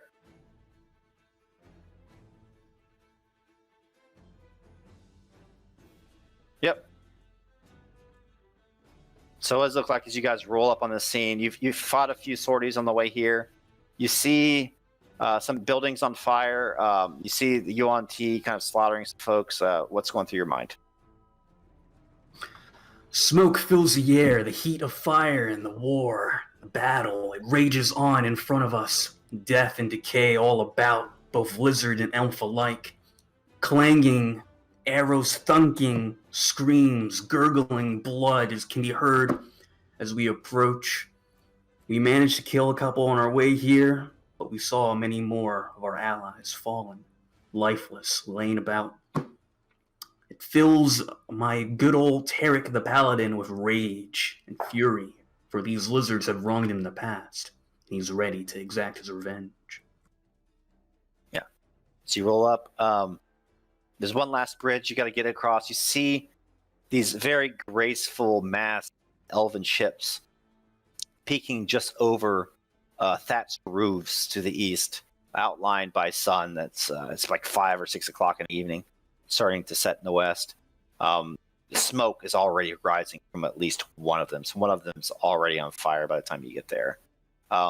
You see like black masted ships further out into the bay, and the bay itself is dotted with these like smaller landing craft that are loaded down with Yuan-Ti.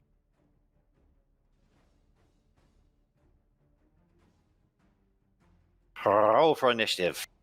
Oh, shite. Let me make sure it's cleared first. It is. Yep.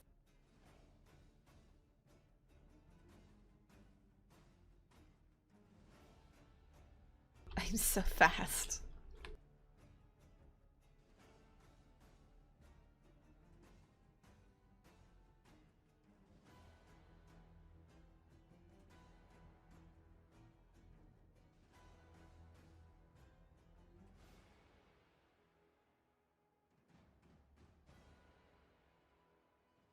Everybody done? Eh?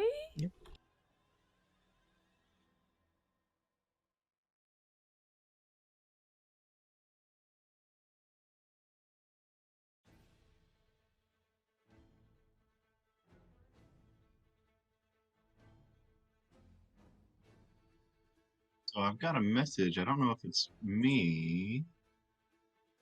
Wanted to send the result to the turn tracker, but no valid token was selected. It's just like your You gotta token. click your token. Oh, well, that solves the problem.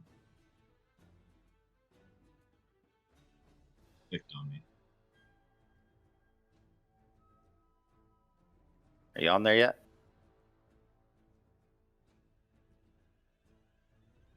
I don't see. So you'll have to re-roll. So just click on your token, and can you find initiative there?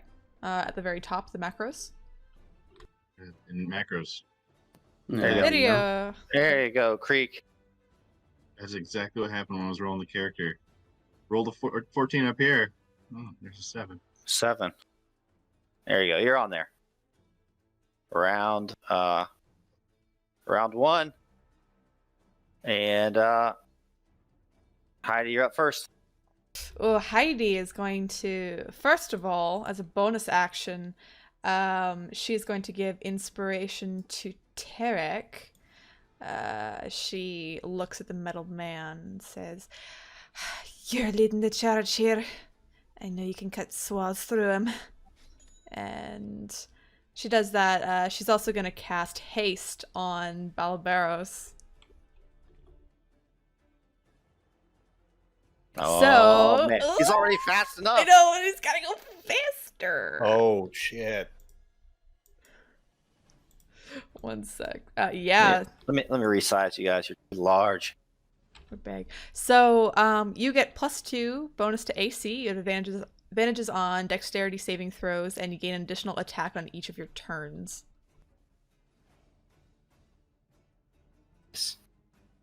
Oh no! Have fun. Oh, thanks, love. Yeah. So she looks back and says, "All right, go get him. And don't die, please. I'm not gonna have to run my little legs over there and get you up. All right. Well, definitely try not to. We'll try hard." She pulls out her viol and starts playing the background music to this fight. And that's all for her turn. Just remember that, Belaboros. I'm not going to put a little marker on your token. Actually, maybe I'll see. Yeah, it's not too big. Yeah, there you go. All right. Yuan-Ti Nightmare. She ahead of you, you see this feminine form atop a snake's body that's rising into the sky. She raises her arms and says, "We have visitors! Attack, brethren! Drain them of their blood!" And she moves towards you guys. And who's in front? Creek or Tarek? I don't imagine Creek would have been in front. Oh yeah, dude, I'm always in front. You can go Tarek. Yeah, Tarek's in front. So you'll get the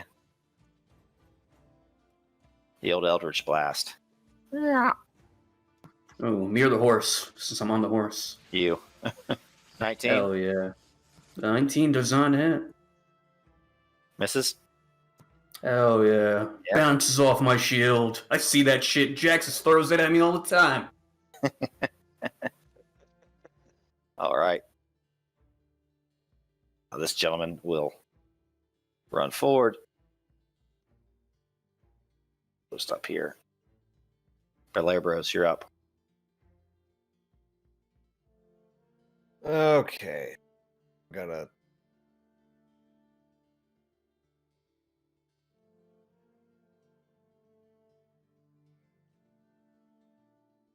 Get in trouble. Probably close. Okay, so. Shit. Still not.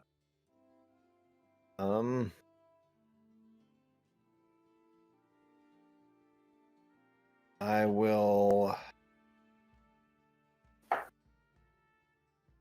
Is that 80 feet? Sorry. There. Yeah. Am I next to that thing at that point? I believe so. Then I will move and use my bonus action to dash, get right next to it. And I will go ahead and poke it with the. There we go, the Sword of Vengeance.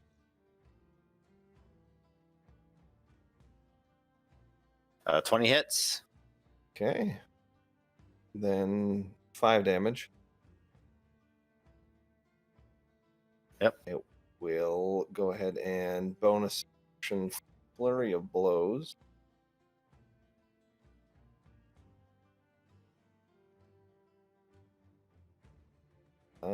So 22. That hits. 8 bludgeoning and follow up. An 8. Both of those hit. Yep. An 8 hits? Oh, no, 8 does not hit. Sorry. Okay. No, I I thought just that- wanted to I make thought- sure. Your second damage, sorry. Then with spending a key point, I will do Way of the Open Hand, and it must succeed on a dexterity saving throw or be knocked prone. Nice. DC is 13. 13? Yep. Way the open hand. Ah, Damn. so he's Yeah, parried your blow. I'll run up to it, bring the sword out, cut across it, just twirl around, backhand it, and then just get down into a crouching tiger, hidden dragon pose. Nice. I used the hasted action to dash over here. Gotcha. That should be me. This Yuan-Ti is going to take his boat. They are going to here. Bojack As long as I'm mounted on him, he acts when I act. acts when you So act. skip Okay. over. And this guy here, they're going to use their action to move their boat. Just got token layer. 30. Closer. This guy is going to dash.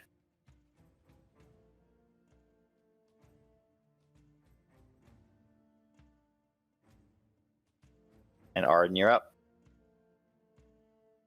So Arden's going to try out his new toy. I am going to throw a fireball right there. Oh, fuck yeah! Right. So, You want to center it on him? I'm going to center it just, probably around here, this kind of the side of the boat, or just the middle of the boat, in fact, yeah. Just so it doesn't hit this already smoldering house, but yeah. Tell me where Harrow is, because that's what I use, remember? You want to, like, right there? Sorry, just put it there. Right where Harrow is? Harrow? Little Here. bird. Jackson's Little bird bird that there. always dies. Oh, yeah, no, I'm going for the other one. because The this other one's boat. already docking. The Yeah. top boat. The top boat. Okay.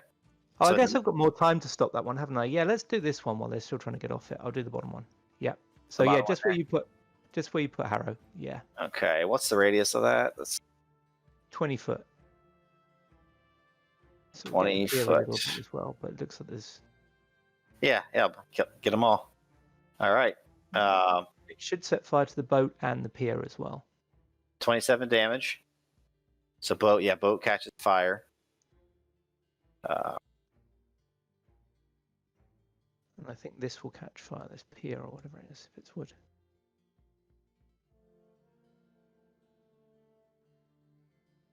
And they have deck saves. 15. Yeah, it's 14, so that does it. Is that they get half damage past that? That's right, yeah. All right. And the other one is 13, takes full damage. So this whole thing, tell me what it looks like as that kind of catches fire. Yeah, so Arden just shapes a sort of small ball of flame in his hand. It looks very, very small and almost innocuous, and he hurls it into the middle of that boat where it erupts into a huge sphere of flame, injuring them, but more importantly, setting fire to the boat and to the pier. So they're now they sort of recover from this blast of flame, only to realise that their boat's on fire and their only way off it's on fire as well. And Arden smiles grimly.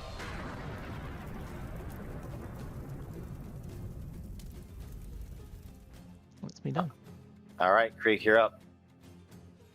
All right. So, what'd I do? I clicked on a thing. I was trying to read my descriptions. So I look to Arden and tell him, "You are my friend. You are worth fighting for."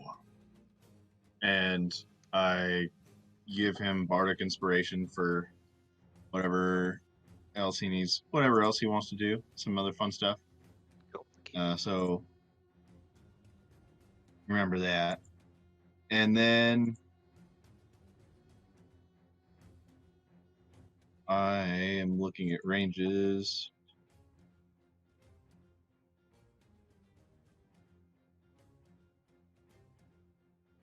I think what I'll do is I'm going to move forward here. And so Q is the way to do this, right? What's that? Q is the way to measure my distance. Well, you can use the measuring tool, which is a little ruler up there Gotcha. on the menu bar on the left. But then if you move your token, you can move.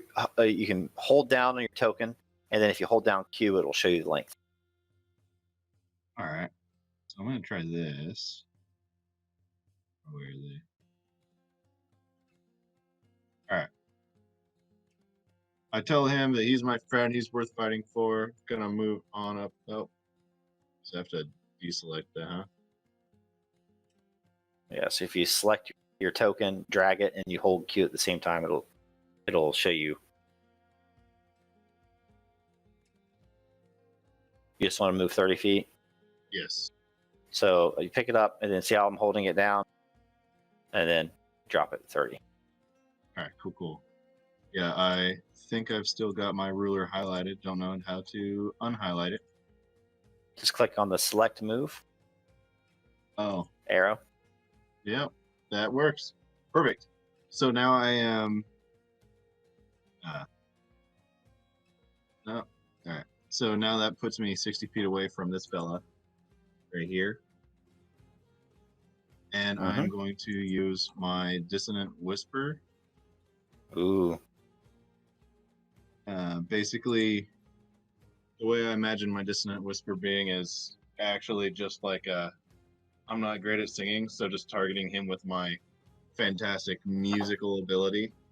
And did I click on it right?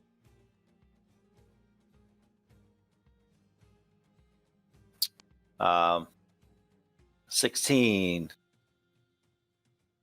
That would hit him.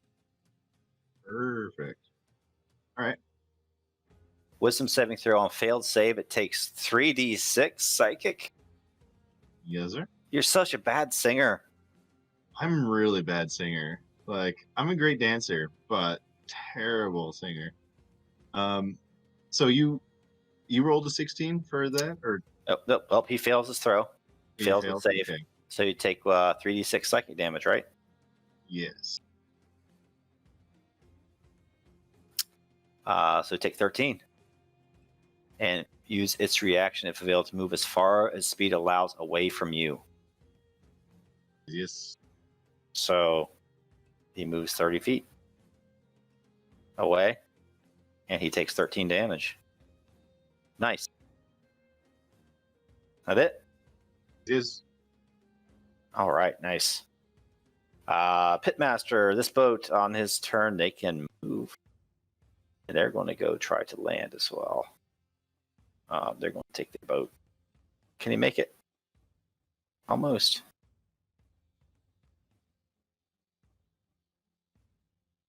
Yeah, they'll be able to land on the shore next time. This Pitmaster is burning. Now, what does the burning damage do again?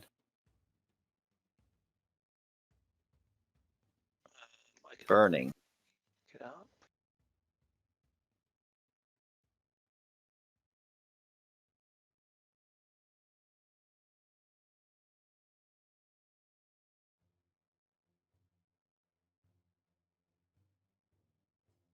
I think it's creature on fire takes 1d10 damage at the start of its turn until someone takes an action to douse the fire. He's going to take 1d10, and then instead of boarding on the dock, he's just going to jump in the water.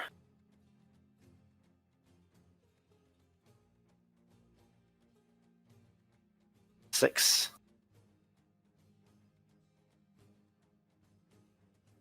And you see him, instead of like getting onto the dock and boarding that way, he just dives into this waist-deep water. Splash! And you see the steam rise up for him, and he cannot move anymore that round. And this guy's in front of Belabros, and he's going to attack. Got 2 attacks. 18. That hits. 7. Okay. And 19. Yep. 8.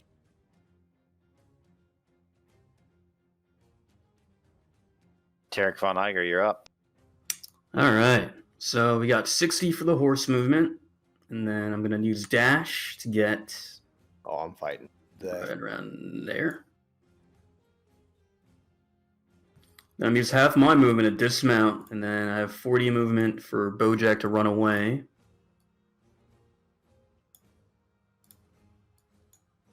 Bam. Now I'm going to strike this dude twice.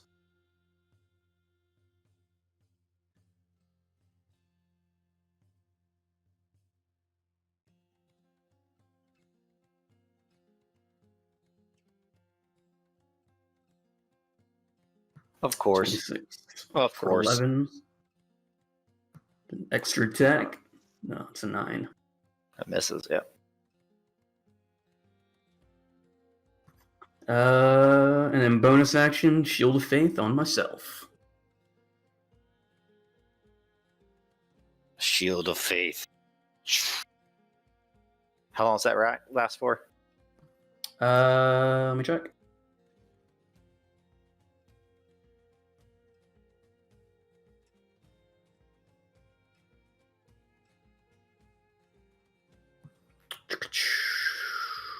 Duration 10 minutes. So Oh, I'm not even gonna put a thing down.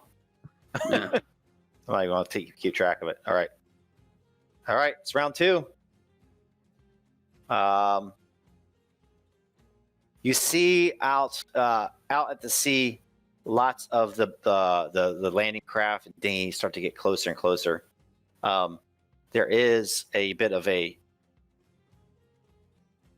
shift and the camera kind of pans to the north towards the beaches, where a similar scene is kind of playing out. And do you guys see this at all? Oh, No. Nah. that's fine. Here, let me just give you sight on this.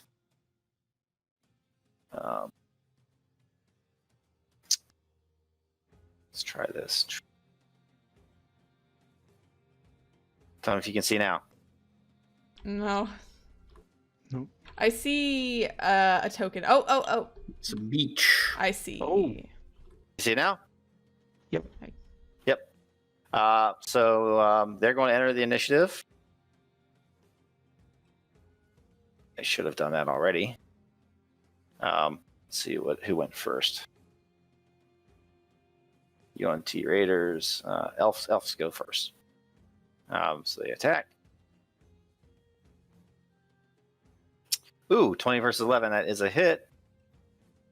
Power test. 3 versus 13 does not cause any injuries.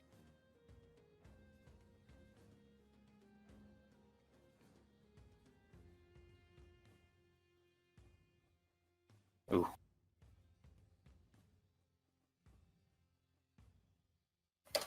So on the beach, you guys aren't there, but the scene plays out that immediately the elves show up. They're waiting for them. They have formed ranks, and all these landing crafts start to show up.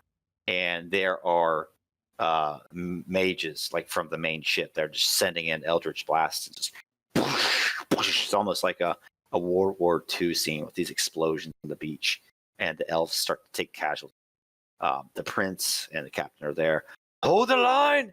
Hold the line! And we're back to the top of our battle. It's Heidi's turn.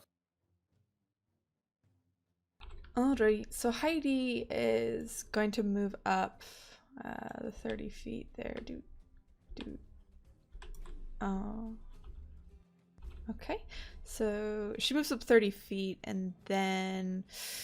Ooh, I gotta see how far this affects people. One sec.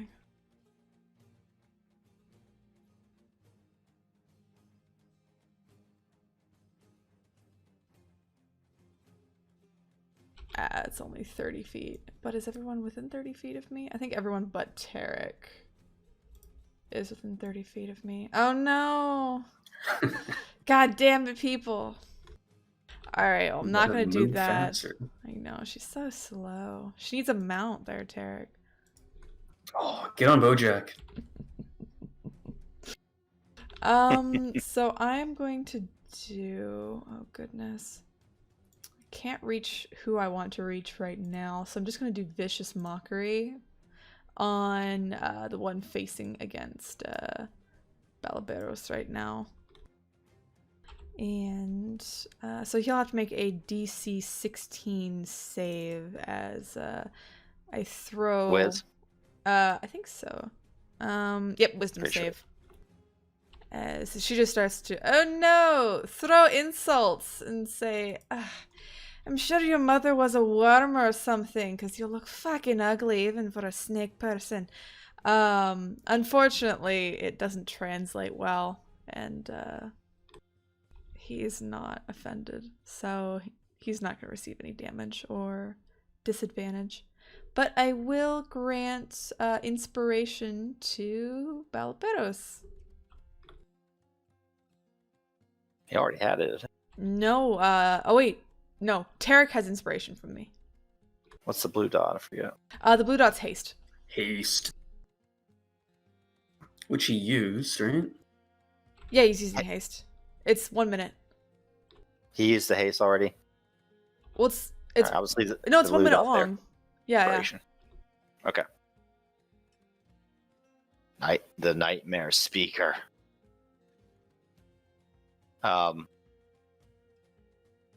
What's this one?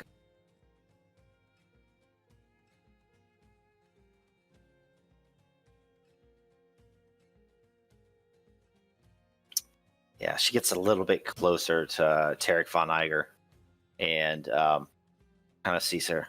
I've heard tales of you. I hear that you ran when the fight got serious last time.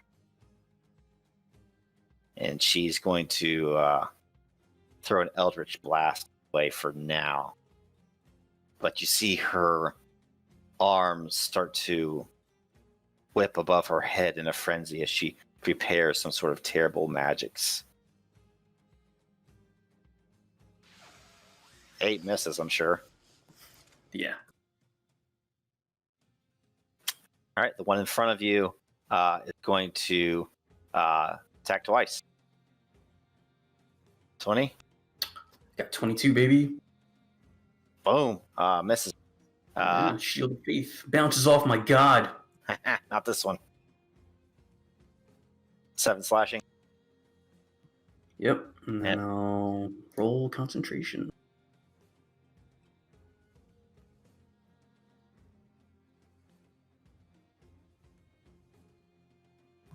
Good to go. All right, Balbs, you're up.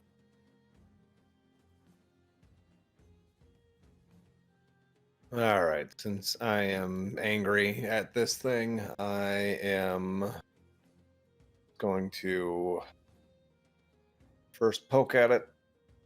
Sword. 23. 23 hits. 6 damage.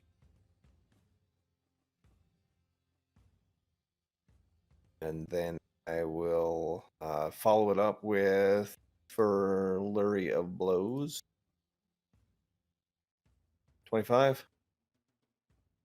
5 hits. 4 bludgeoning.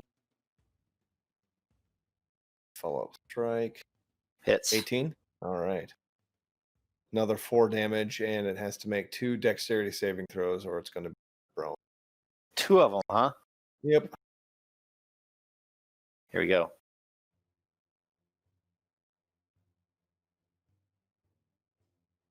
First one. Yeah, that's. And that saves. They're nimble motherfuckers, aren't they? Yeah. Oh shit! I get to. Shit! I didn't even. I need to read my character sheet. It's been a while. I get an extra attack, and then I get my hasted attack too. Oh, Hell man. yeah. Aw!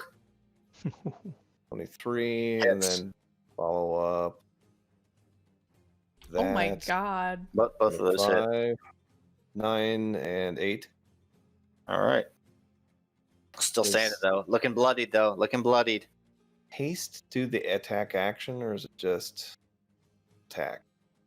So you can do the attack. I think it's. Ooh, let me double check. Let me poke it Let's again. see. Haste. For you. There it is. So do attack one weapon, attack only. Okay. All right. That should be me, hopefully. It's the guy on fire. Burning Man.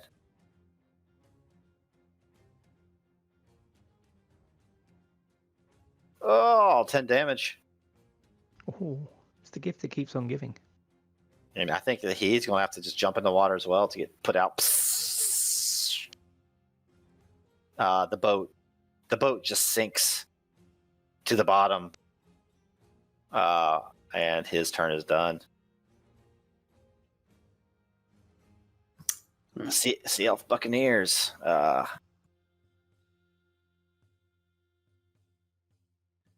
Stalemate going on the beach. Bojack. Bojack's gonna loop around. Fucking hoof attack this dude. Hoof attack. An Woof. 11 because he's. It's a miss. And that's it for him. All right, Yuan-Ti Raiders. 11 versus 12 misses. Oh, actually, you know what? I forgot to add the +2 earlier for the other guys. It would have hit because remember the prince and the captain are there leading them. Yes, that would have hit. So let me see. 21 versus 14. Yes. So they cause some. So it looks to be a stalemate out on the beach at this point. You guys aren't there, but again, like there's these dinghies kind of landing on the beach, and the elves come to meet them. At this point, like the elves were going to be overrun, but then rank upon rank of elves emerge from the forest, and all these arrows like fly through the air, striking the lizardmen in the throats as they crash into the waves. All right, these guys are going to disembark. Dash. He's going to move to flank Tarek. 25. Ooh. It's 11.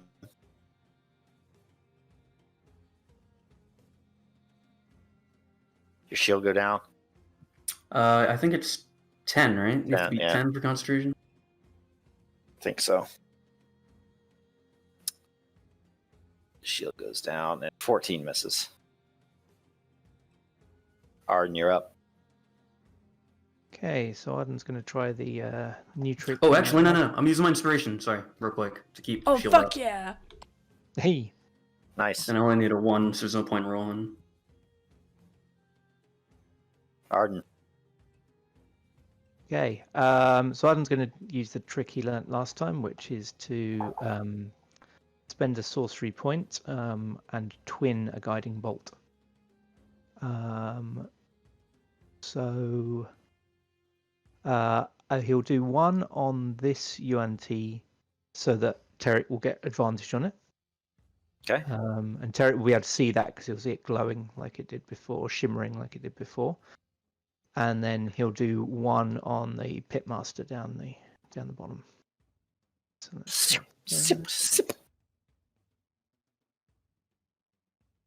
that's on the one next to Tarek, 20 radiant damage, and he'll get advantage on his next attack.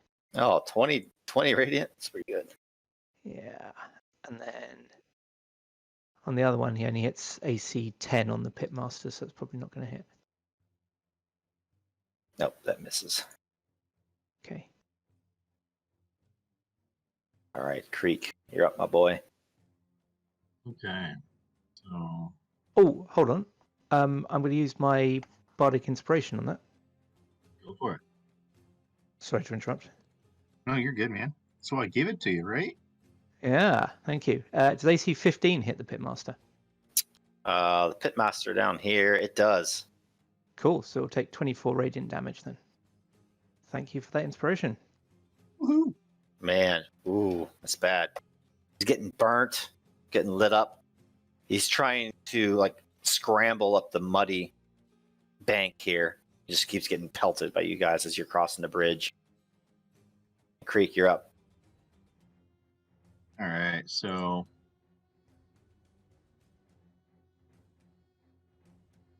there we go. I'm gonna move on up here. And then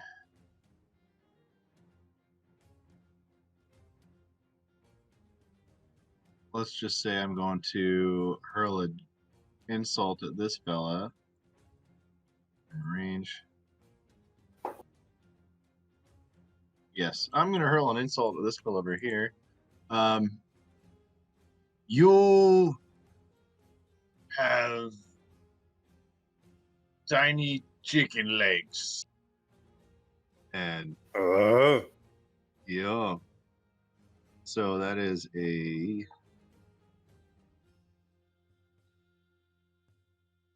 wisdom save, DC 13. Whiz. Negative. Oh, perf. What is So damage Here, I'm is going to set up your macros for you. 24. And you have disadvantage on the next attack roll. Which one was that? This fella right here. Yeah. What's the damage? 3. 3 damage, and he has disadvantage on next attack. Yep. All right, that it? That is it for me. All right, this pitmaster is going to dash.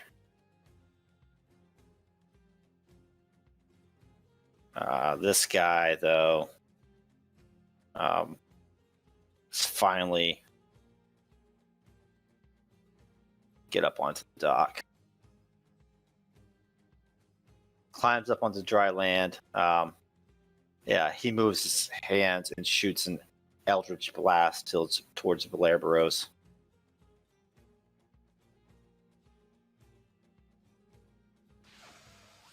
$16. That'll miss.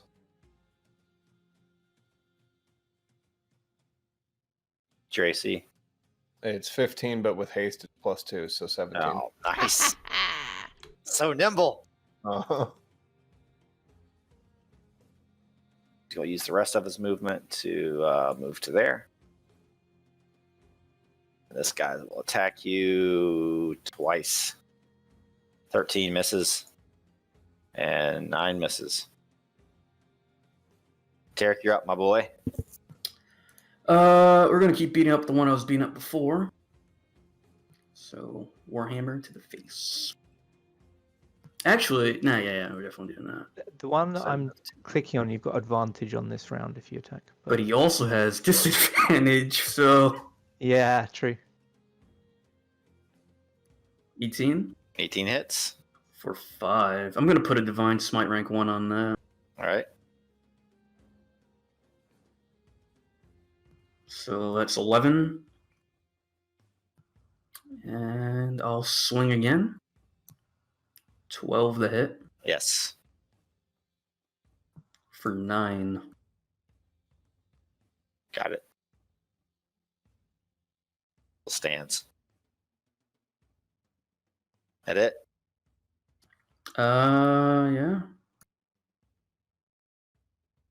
All right. Top of the round, round 3.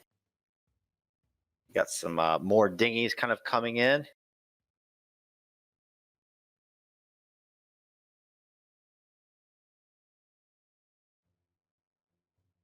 Want to have them in initiative.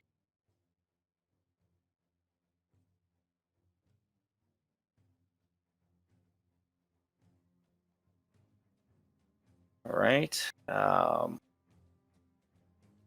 And fire. Somebody roll me a 1d4.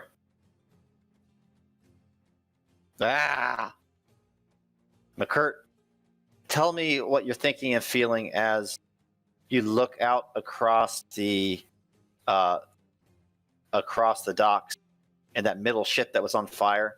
You see its main mast crack and break and crash down to the ocean as the ship capsizes and starts to sink under the water.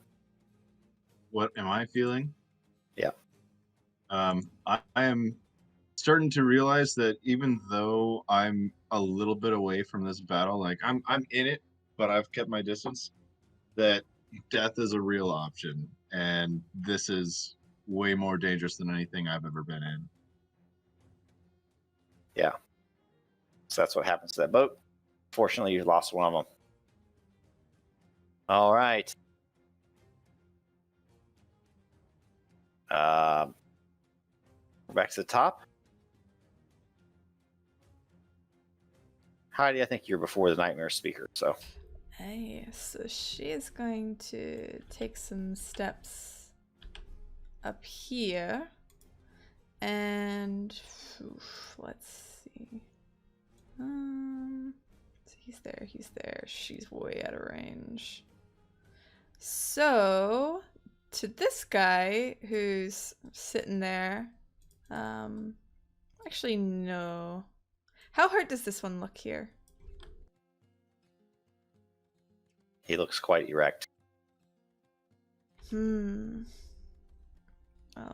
well, what we're going to do then, actually no, we will do it to this guy that's out, still in the water. We're gonna cast Blindness Deafness. So I'm gonna blind him. He has to make a con saving throw. And if they fail, they're going to be blinded for the duration, which is 1 minute. What's your spell? 16. Yeah. Damn it. So, unfortunately, it doesn't work. She kind of manipulates and bends the notes that she's playing to play at a high enough frequency towards him that he's briefly blinded. Unfortunately, he withstands it. And Heidi will... who needs inspiration? Actually, I'm going to hold on to it. But that's all for Heidi. Yeah. The nightmare speaker slithers forward. She's about ready to change into a snake, go towards Tarek when she sees Heidi kind of come up, and she moves towards her a little bit. Just, where are you going, my pretty? Run back home to your mother, Yelnan. Yes, I can see into your mind. She casts fear. Oh boy. So You see in front of you, you see in front of you images of your father being burnt alive upon the pyres of Mount Ishi.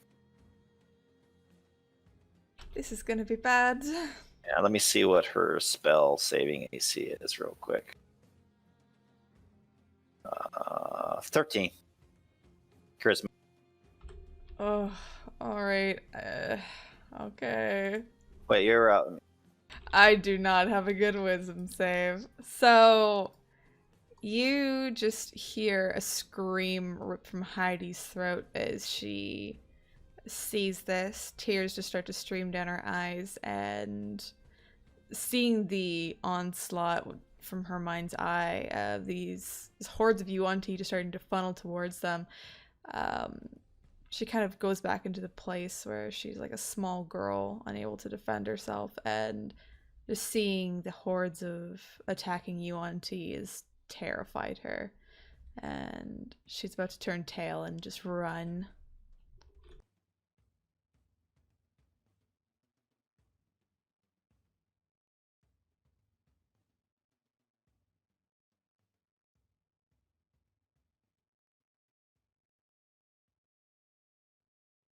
One near Tarek. Yeah, the one near Tarek. He does use his action. A snake.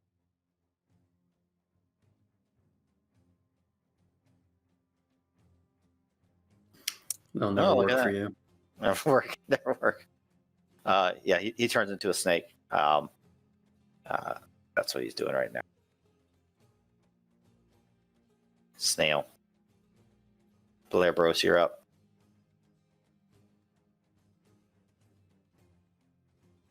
All right. Finish this in front of me off by just whoopowing his ass. So, first round, pull up the sword. 21, Absolutely. 10 damage. Yep. 6, Yep. 8 damage. Excuse me. Bless you. You should be rolling twice, both times, just in case you crit. Yeah. You have advantage on them. I do? Yeah, you do, because you flanked. Flanked. Am I flanked? Bojack? Oh, shit. Okay. Oh, Then, so that was that. Just bonus action to slap him across the face with unarmed. That would hit. 6 bludgeoning. Then my hasted attack. 20. 20. That hits. 5 damage. Oh, still standing, barely. Barely. should I make a saving throw for maintaining the spell, since I'm in fear right now? think Did it's you if take you take- damage? You didn't take damage, so no. Oh, okay, perfect. Yay. All right, this guy. 30. He has to get around that post. Let me see. Yeah, he can still get there. He moves, attacks Blabberos twice with the scimitar. 6 misses. 21 certainly hits. Yeah. Yes. 9 slashing. Oof. You get beat up so much. I know. Arden has that staff though, right? Does indeed. Make a wisdom save against him too. Oh, that's a fail. Yeah, that's a fail. So that your haste goes down. Is that how it works? No, because Heidi's concentrating on it, but since I have that sword of vengeance, now I'm just pissed at him too. Oh, yep. Now you have to We're gonna hoof him. move towards him. All right. Back to the beach. Ooh, 23 versus 11 hits.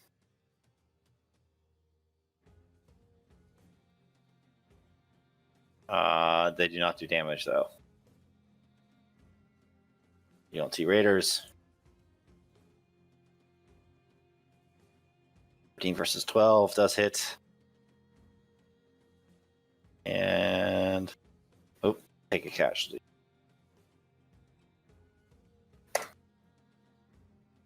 This is all with that +2 thing, right? Yeah, it is. So on the beach, kind of there's a cutscene as even with the archers, the kind of mages on the ship from afar, their commander says, "Elves in the trees," and now their eldritch blasts are kind of directed towards them. All the trees catch fire. You can see elves kind of running this way and that as they are all just All right, Bojack, you're up. Fucking hoof him, man. 14 to hit 14 does hit. for 10. And it kills him exactly. What does it look like as he bites the dust? Yeah, so Bojack goes on its hind legs, sort of roars up, and just fucking stomps right down in its head. That is it for him. He doesn't want to get punched. We'll move down here. There. All right. All right. The next one's up. Let's see. He probably is going to.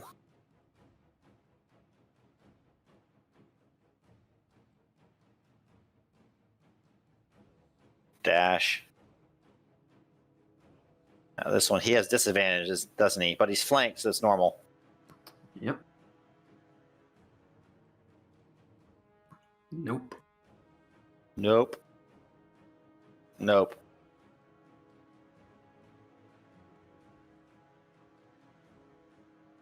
Arden. Okay, so Arden, to get a clearer view, are these posts high enough that if he stands on one, he can get a view on the Nightmare Speaker? Yes. Okay, so he's kind of making himself a bit more visible as well, so he could make himself a target, but he's going to get up in here and try his party trick again. So, Twin Guiding Bolt. So, I will spend a sorcery point. And then Guiding Bolt first of all on the Pitmaster that I've been hitting all this time.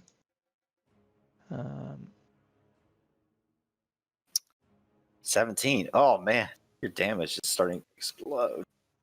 I've been rolling really well. It's 46, but I've rolled really well. And then the other twinned one will be on the Nightmare Speaker. 14. Does that hit? 12. Yes. Great. Concentration for fear. Ooh. Oh, yes. Nice. Yes. Oh, please. She's getting what, minus? Yeah, she's got the damage affects the save, doesn't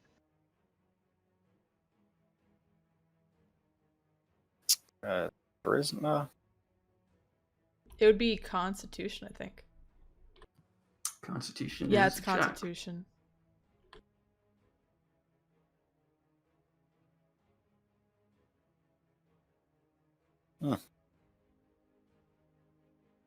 Got it.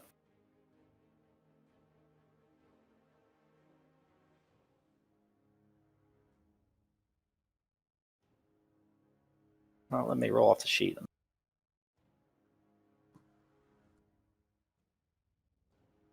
Is this coming through for you guys or no?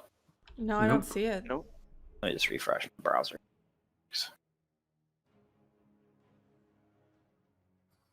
Yeah, I was gonna throw my fucking javelin at her because I know how it feels to be feared. Oh, thank you, Tarek. Getting beat up over here. Yeah, you're getting double teamed. Bam, bam, bam. It was triple for like 2 rounds. Yeah, and she slipped. true. But she saw me and was like, get spookied. I'm not able to see y'all's health here. Nope. Yeah, I can only see it from Tarek. Yeah, I can only see Tarek. Really, you can see mine? Yeah. Disgusting. Access to your I don't see any. sheet. Oh, is that They what you're are- getting shit? Look underneath the hood. I think my internet just had a blip. Let me try this again. Okay. There we go. Oh, Oh, fear is broken. nice. Thank you. All right, another pitmaster.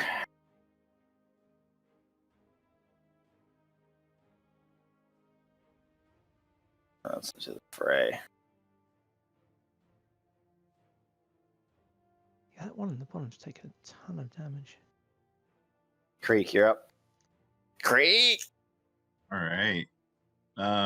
So you're no longer afeared.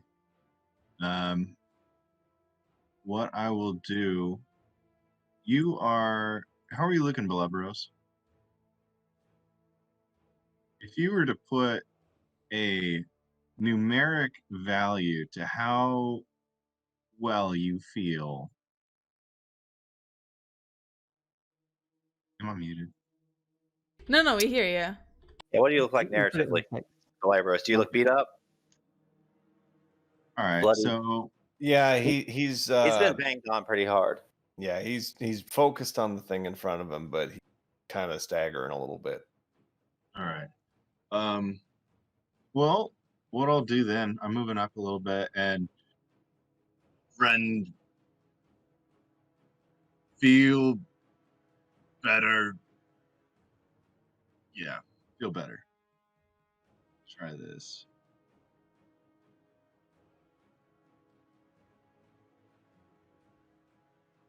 And then here we go. You're at there, so let's do this.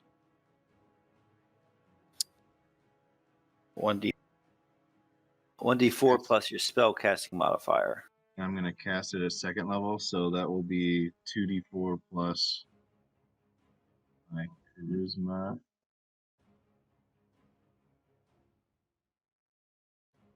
Nice roll. Plus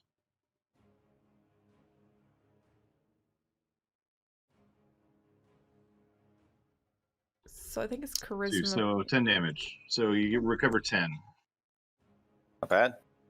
And I'm gonna say yeah. So feel better, do good, and bardic inspiration. Bouts. Does Balberos or- already have Bardic Inspiration? Didn't he use it? I don't He know. did not? I don't think he. Yeah, he hasn't used it yet. I haven't used it. Oh, okay. Well then, I really like you. Tarek. yeah. Then I'm gonna throw that on over to Tarek.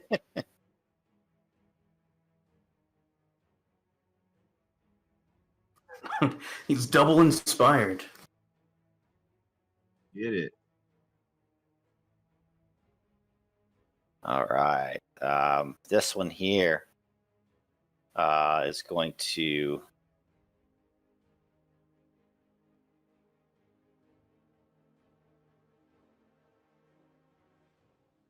cast ability. Oh no.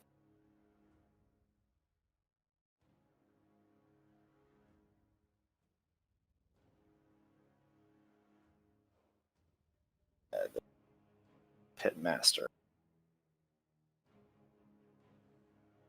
Damn it.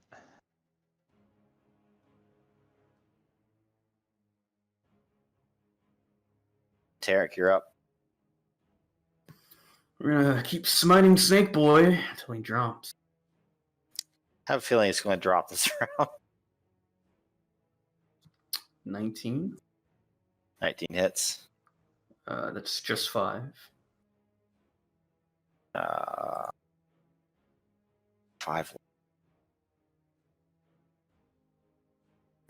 Okay, still up. We'll hit him again. 15 to hit. Roll it. Strike him Another down. 5. All right, he's dead. Yeah. Tarek is perplexed as to why this man who's just swinging blades at him suddenly decided to turn into a snake. But he made himself a smaller target, so the mace had more chances to hit it, you know? Sort of smash its head in. They can focus on this guy.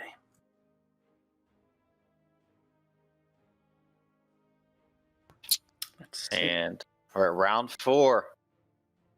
Somebody give me a 1d3 now.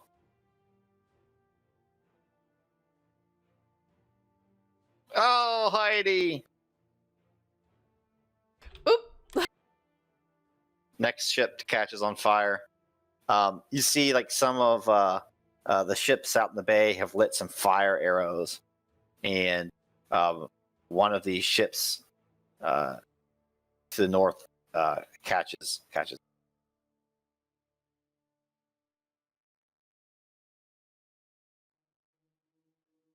Back. Whoops. Back. My layer's light. There we go. And we're on to the next round. Heidi, you're up. Okay, so Heidi is going You're no to- longer afraid. Thank God. So the tears are welled in her eyes. They're just staining her cheeks now as she wipes a free hand on her face to clear them up. She moves in to start moving to help assist Tarek. But knowing that this might be something else that this nightmare speaker might do, Heidi is going to do, let me click on it, counter charm.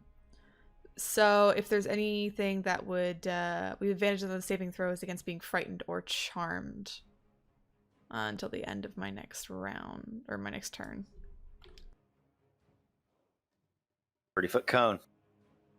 Yep, just 30 feet in the 30 area. feet. Radius, Yeah.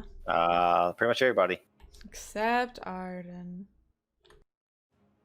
So she's playing basically extremely loudly on her viol, enough to kind of interrupt any sort of like fearful words that the nightmare speaker might utter.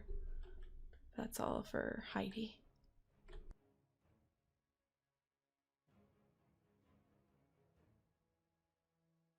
What are you doing, woman? And she slithers over towards you. Hey, you ugly fucking bitch. What you think I'm doing? Let's see. Does she have multi-attack? Yeah, she does. You want? Oh yeah, she's like half snake. One scimitar, one constrict.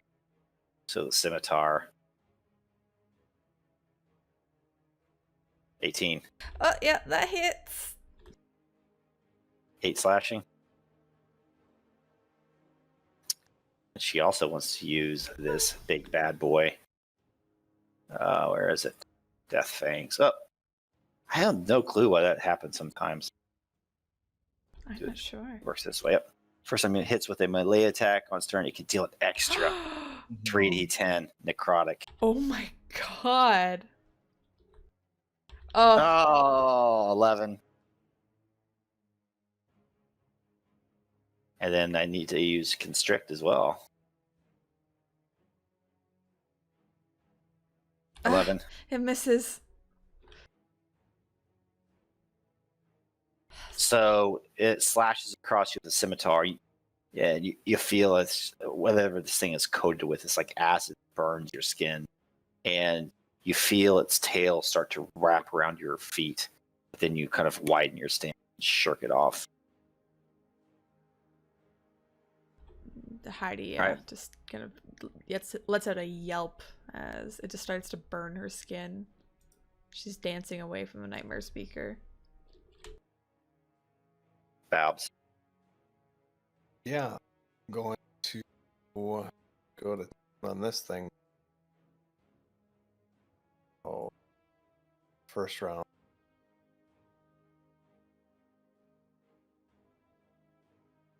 Hit. 23. 7. Hits barely. Damn, right? 10. Then hasted attack action.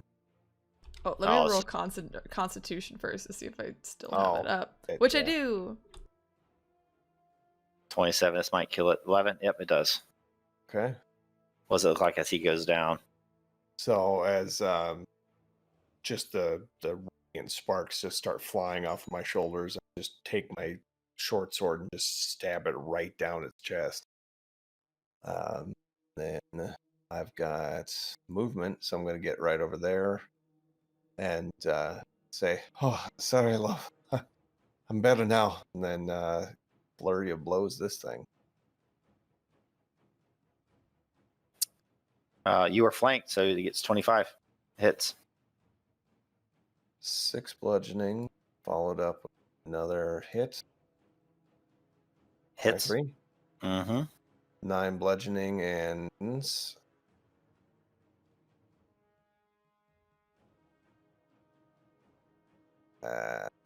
I would do it can't take reaction until the end of my next turn. The snake can't. Got it. All right. We are back to the beach. Ooh.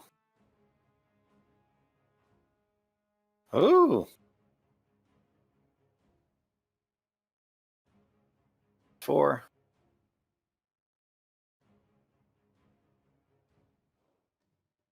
Oh.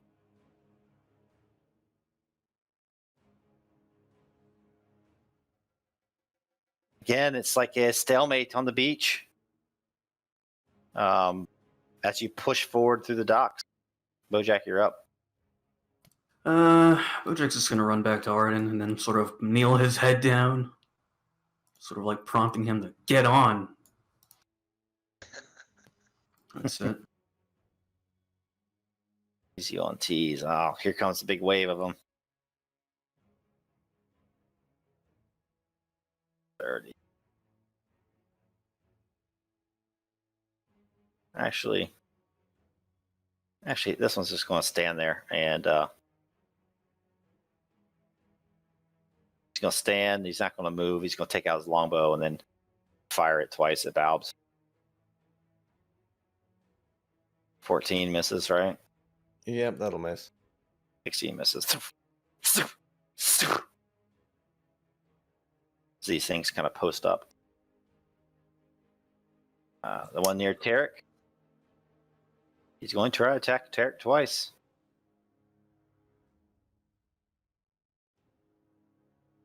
Uh-oh. He's got disadvantage though, so fuck him. He does.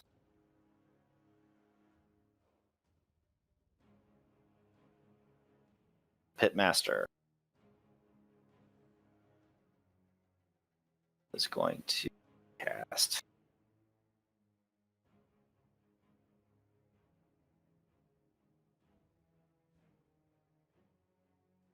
Let's see. Yeah.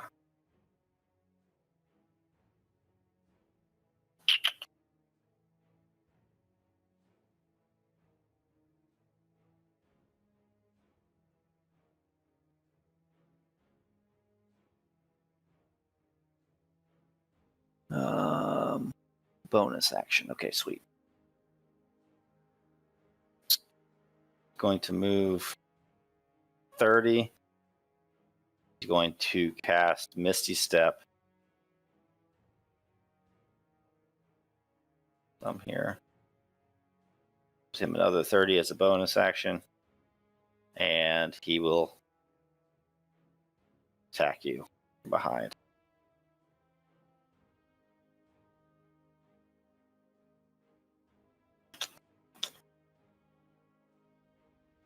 Bite. 23. 7 piercing and 6 poison. Yeah, and concentration.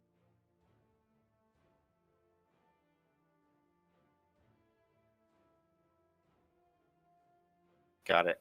Second one hits. I don't think that hits though. Nope. And you are poisoned. Oh, do you have resistance to poison? Nah, disease.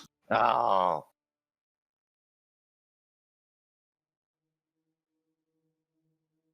All right, Arden, you're up.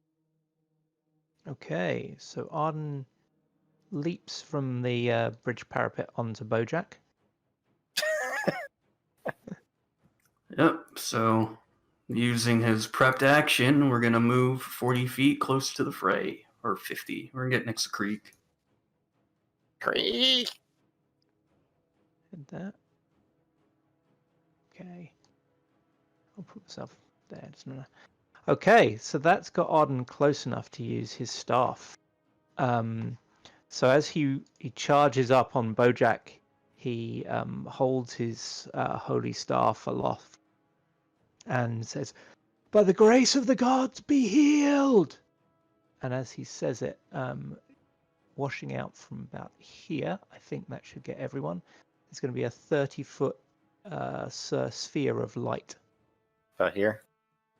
Yeah, I think that's about right. Or maybe one up from there.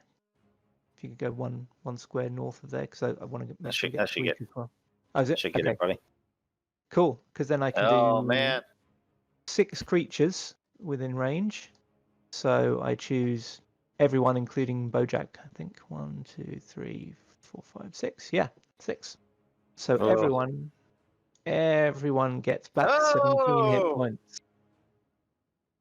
Oh man. And then Arden slides down off Bojack's back and says, "Good horse."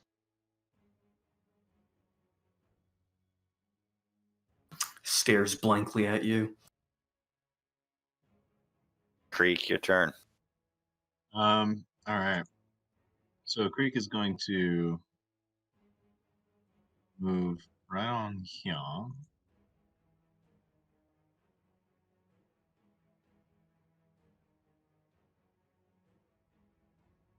And he's gonna shout. So Creek moves right down here and shouts, "This is my song," and uses Shatter on this spot right here. And this guy here and this guy here are going to be hit within 10 feet.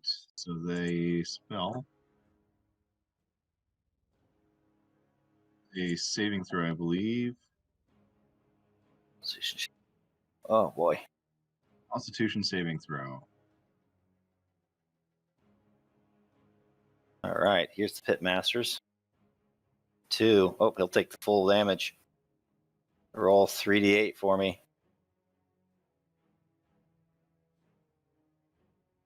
And the other one. Yeah. Yeah, both of them fail it. Sweet. So Well, Nice. this one takes 10. Roll me another 3d8. I'll just do a 10-10 for both of them. Oh, you can roll it again if you want. oh, you're good. That Same yeah, that attack, wasn't. so. Yeah. And yeah, that's it. Yeah, so Yep, you just hear this, like earth shattering crack, and they're just kind of stumbled back, and they're like, holding their ears. Hell yeah. That is going to be my turn. Yeah, this guy, he moves.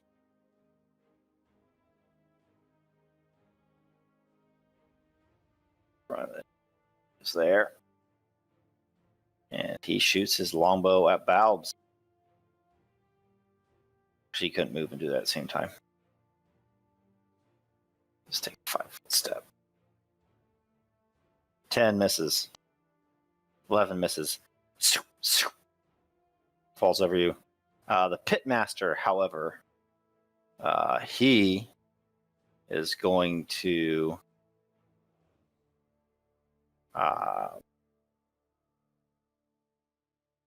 there.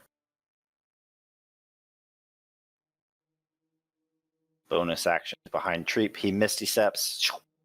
So Creek, you see somebody charge towards you, and then suddenly he is gone, and suddenly he is on your left flank, and then you feel snakes biting into your left arm as he uses two bite attacks. First one hits, I'm sure.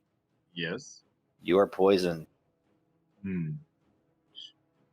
and you take 10 damage there, and he does it again. Bite.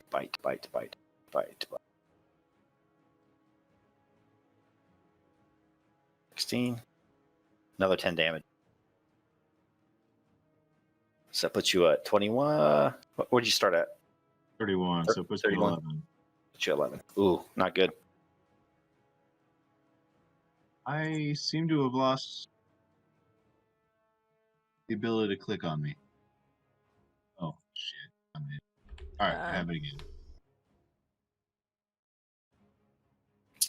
And unfortunately, the one that was invisible was up next, and it appears on your other flank. And he bites twice as well with advantage. So 18. Yep, 13. I'm down. And he then uses. I can attack him while he's die.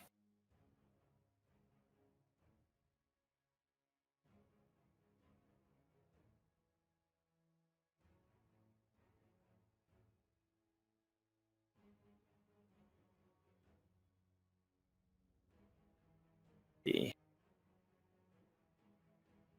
has some more movement points.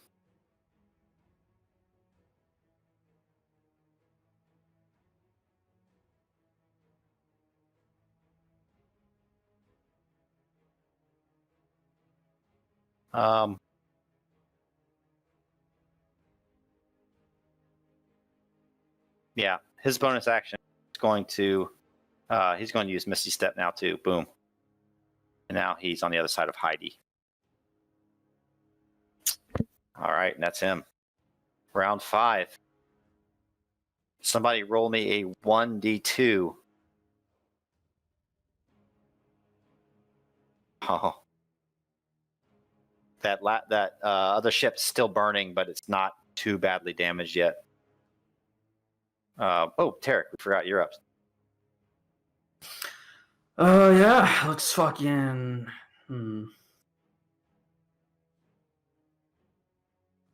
I wish they were lined up better. It's 5 feet wide.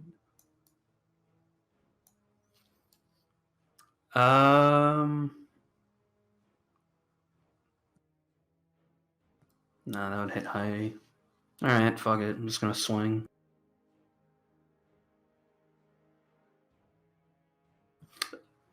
$26. This is gonna be on the left dude who's already injured. Yeah. That hits. For 9. All right.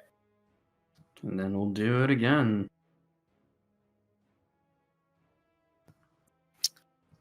For another 7. Tell me how he goes down. So I finished the last one, and then this pitmaster I know starts hitting me, and I kind of want to focus on him, so I sort of backswing and bash him into the wall. I am going to use my bonus action to Misty Step. I think it's 30 feet, right? Yep. People are teleporting all around. Yeah. I'm going to Misty Step over here.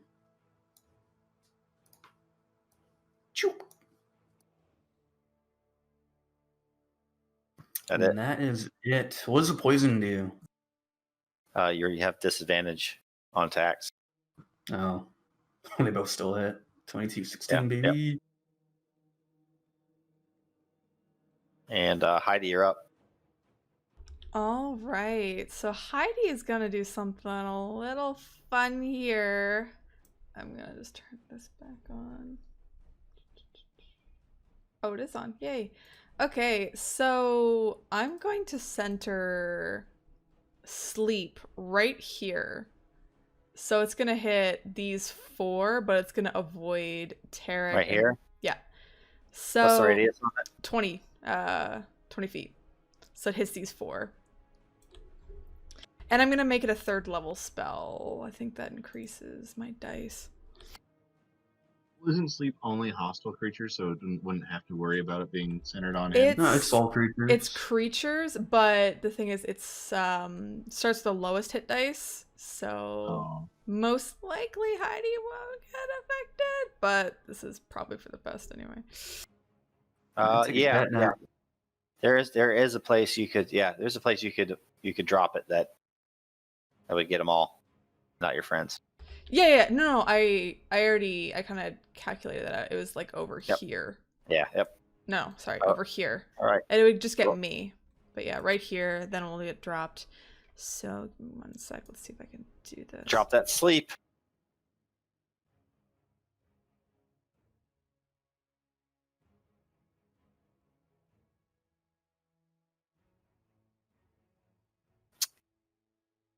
Hit Not points. a lot. Is that 48 or is it just 28? Oh, it's 48. Yeah. Yeah. Yeah, it's 48 hit points of creatures. Woohoo. Yeah, it starts with the lowest. Okay, so this one here goes asleep.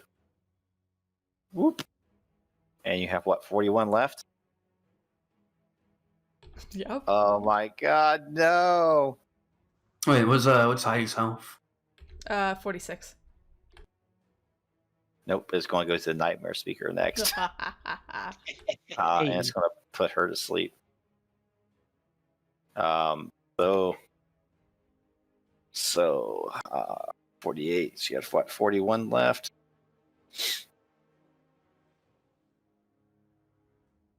Let me see. She has 32. She goes to sleep, unfortunately. But it's based on current HP. So Shin, Heidi, take a nap. She's 46. No, she has 46. Oh, you had to hold the. I thought you were fucking low. No, she got healed twice. Yeah, because of Arden. And then the next lowest NPC will take, 9 more?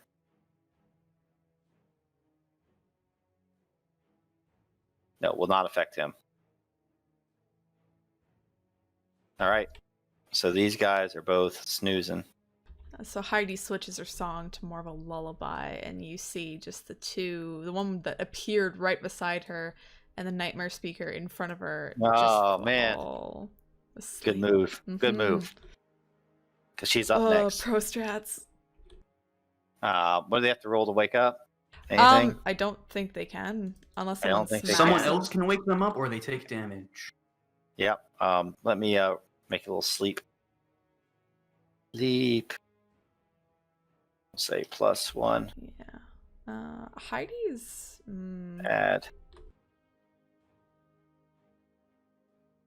I think Heidi's gonna move. Ooh. Oh, hey. All right, Balbs, your turn. Get behind me. Sure. Thank you, Tarek. Oh god. Okay. Shit. Choice.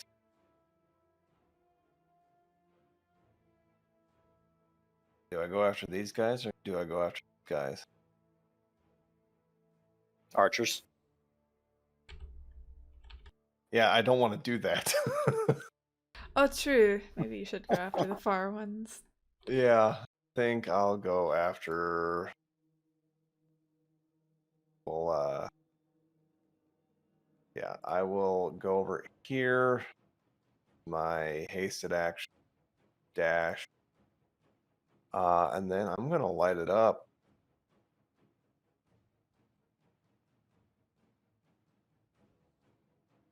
Radiant.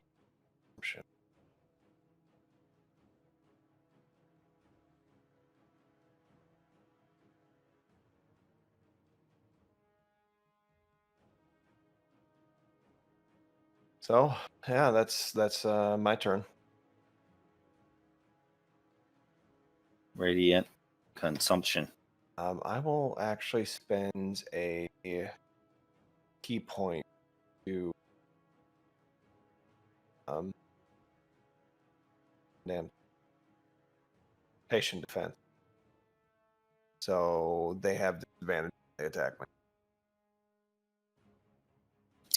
Got it. That it? Yep, that'll do it. How much do they take any damage right now? Yeah, at the end of my turn, they take 3 radiant. Oh, 3. Got it.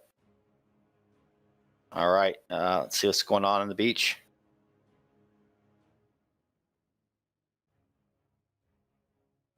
That's good. And yes, they dropped 3, which means, unfortunately, that they might take a second casualty if their morale breaks. Morale test. Morale versus 15. They rolled a 17, so they do not take another extra casualty. Hey, T. Captain token is gone. He's dead. I moved him. Maybe you should.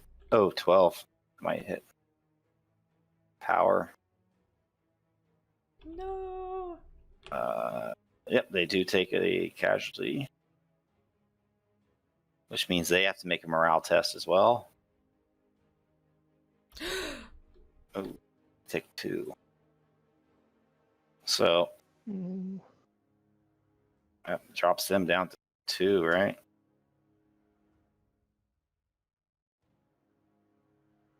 Oh.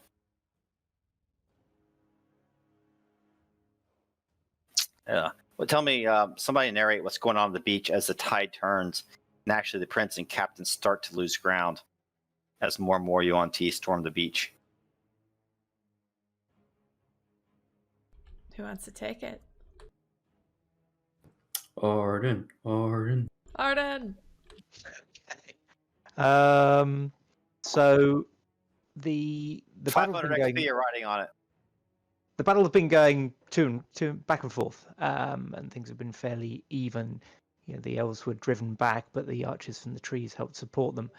But then, as more and more and more reinforcements keep arriving on boats, they are just driven back. They've got the skill, but these Yuan-Ti have strength, and they have numbers, and they have magic, and it's just starting to begin to tell. And the elves are getting worn down, and they're retreating step by step and taking casualties as they do so. 500 XP. I'll make it 750 for the accent. You do a really good British accent. Really good. Yeah, wow, it's like you're natural. Oh my I've god. been practicing for years. Mr. Ed's turn. I don't know that reference. Sorry. Huh? What is that? It's a Oh, Jack. TV show about a talking horse. Oh. Everyone can talk to a horse, of course. He's gonna wind up, so he's gonna loop around here and then 20 feet charge that dude for a trampling attack. So if that hits, he has to make It a does. DC 14 Strength save. So yeah, strength save, baby. Nope. So now he's knocked prone, and I get to make another hoof attack as a bonus action. Oh no! But he's prone, so 15 Hits. for another 7, so 18 total. Oh no! And he's prone. Of course, this is the beast.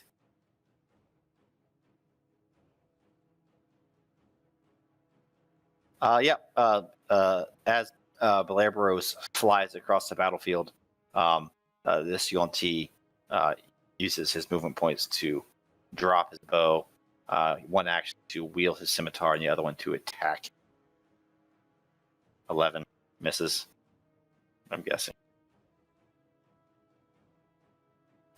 The Pitmaster.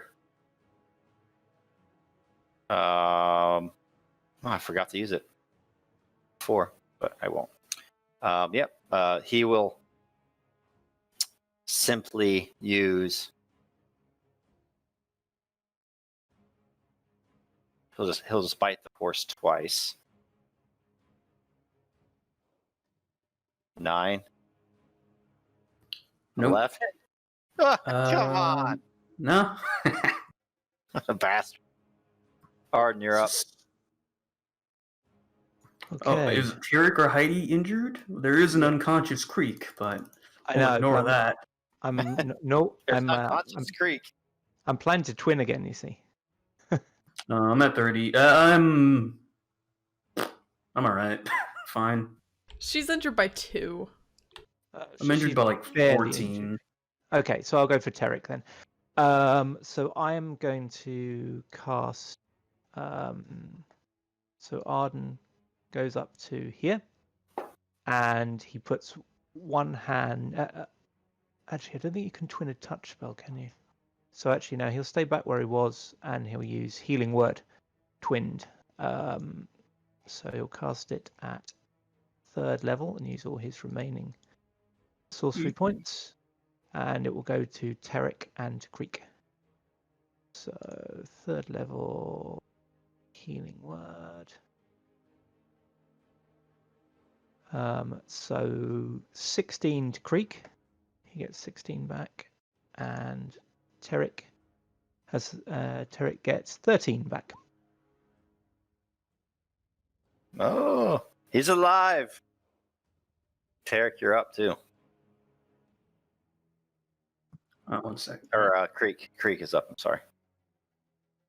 All right, so I was planning on a death save here, so let's take a look at my spells here. Everything has changed since the last time suddenly things came out of nowhere and just started biting me, and I just had no idea what the hell was happening.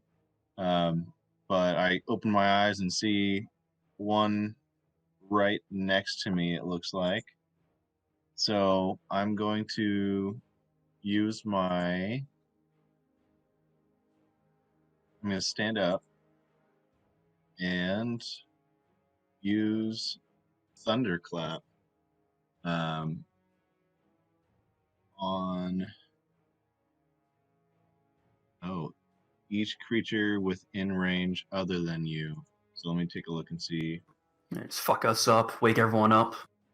Yeah, so It'll wake him up. A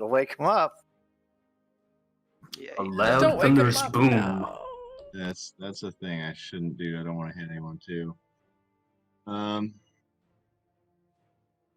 If someone's But- asleep, can you?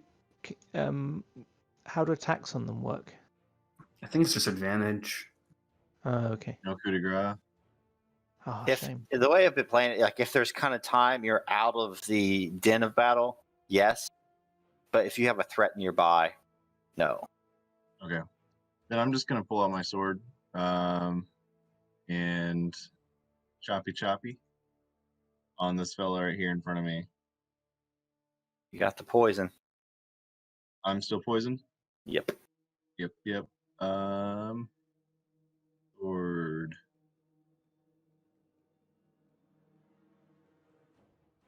That's a good one. Miss. Are you using your strength And- and not your dex? Yeah, I think so.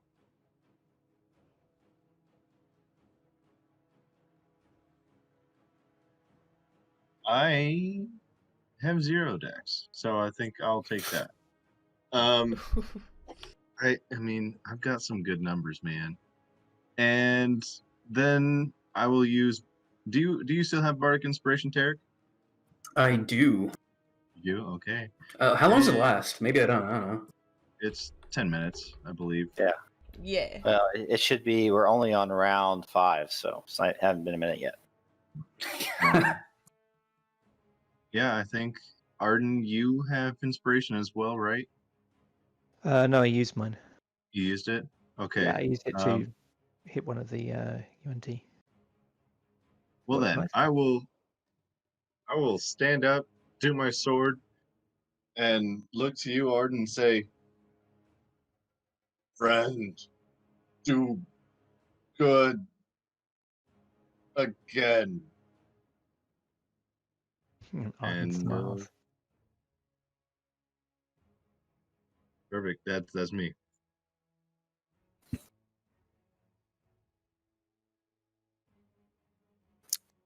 All right. Yep. The Yuan-Ti. This one.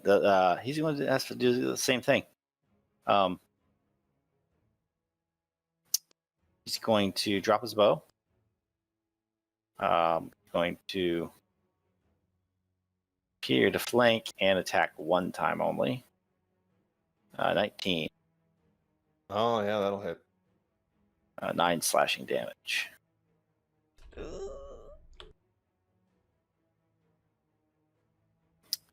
And Yuan-Ti Pitmaster.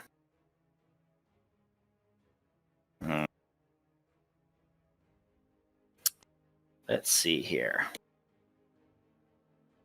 What can he do?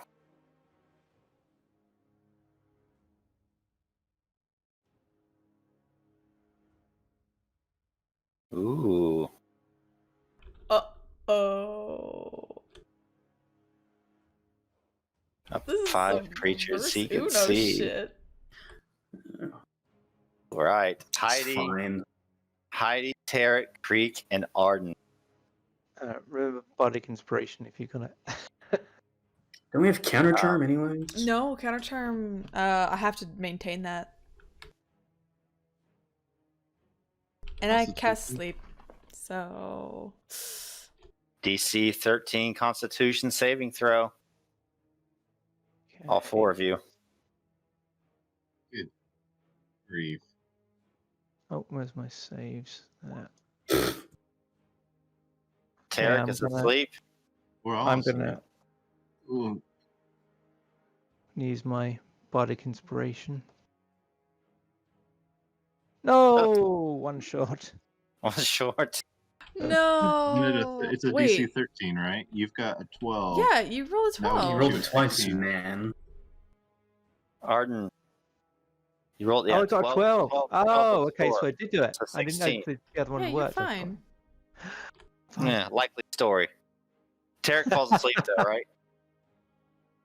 Tarek goes Yeah. down. Yeah, Tarek Which goes means down. Shield of Faith is gone. Heidi does not go down. Poor Creek. Creek falls stands asleep up, again. falls back down. Oh no. But you saved me, thank you. He stands over you, lording. He's like, "Send in the main invasion fleet. I sense they're losing on the beach, and I sense the docks will soon be burned."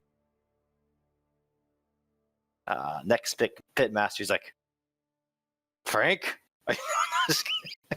He's asleep still. And it's round 6. Or well, Tarek's turn first, then it's round 6. He's snoozing. Tarek, you're up. Oh, you're asleep. He's down. Down. Radiant consumption. Sleep. Heidi, your turn. Heidi, can I use my attack action to give This is Tarek getting a close. slap?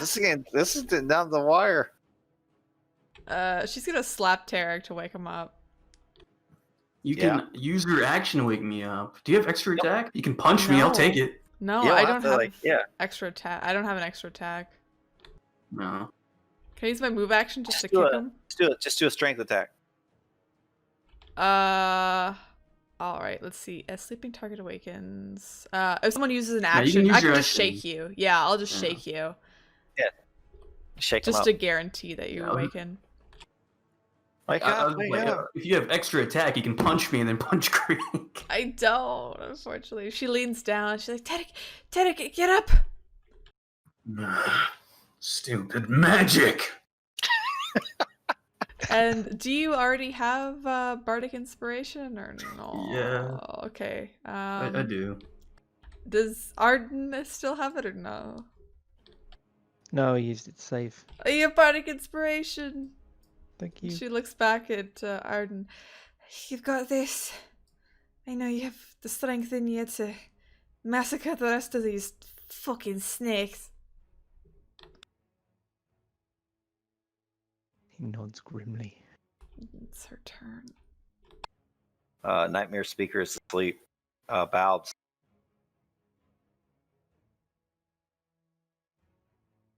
All right. So, Short session, he said. yeah, I guess then I'm gonna go to town. This thing in front of me. So, 2 rounds.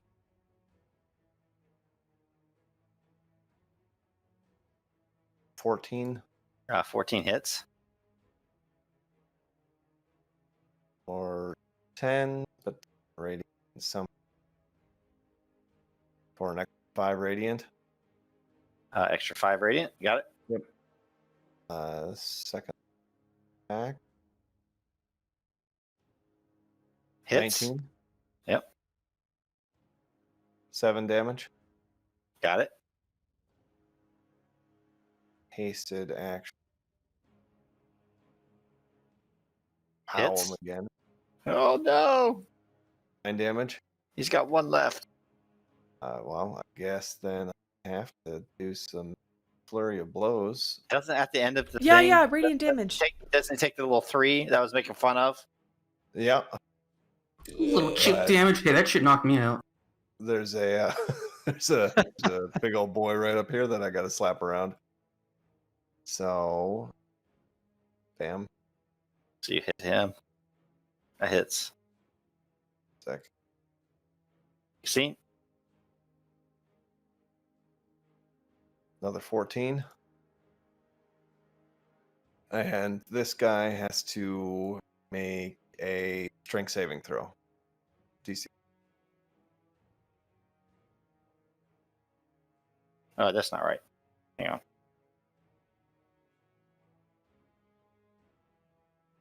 So rolls an 18. Yeah, 18. All right. Still passed. Okay. But this, And then, this other guy dies, though, right? yeah, end of the round, it's 3 radiant damage.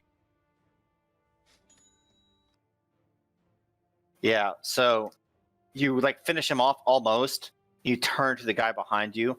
He's like, "What are you doing? I'm still right here." And he starts to throw a punch. His head just turns into like this hot, boiling white light. Just explodes behind. All right, this could be disaster on the beach. Let's see what happens. Come on, Prince and Captain. Come on. You don't want to lose the Prince and the Captain. These are our allies. That means I'm the prince now. He doesn't like- I he can doesn't take like him. over as prince. He doesn't like the elves. Who doesn't like elves? That's true. Who doesn't? Uh-oh. Oh no, it's a miss.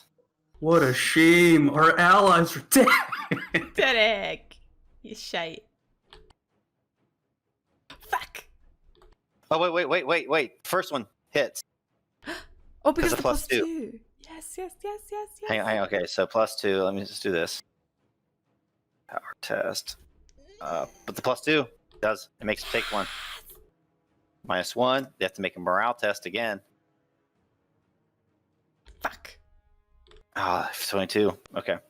But then the Yuan-Ti, I think they did hit, right? Mm-hmm. They did. Power. No, our boys on the beach. All right. If they fail this morale test, they're broken. Here we go. Made it. All right, the Yuan-Ti have 2 left, and the Sea Elf have 1 left. Wojak, Did he ever get up? Or is he still prone?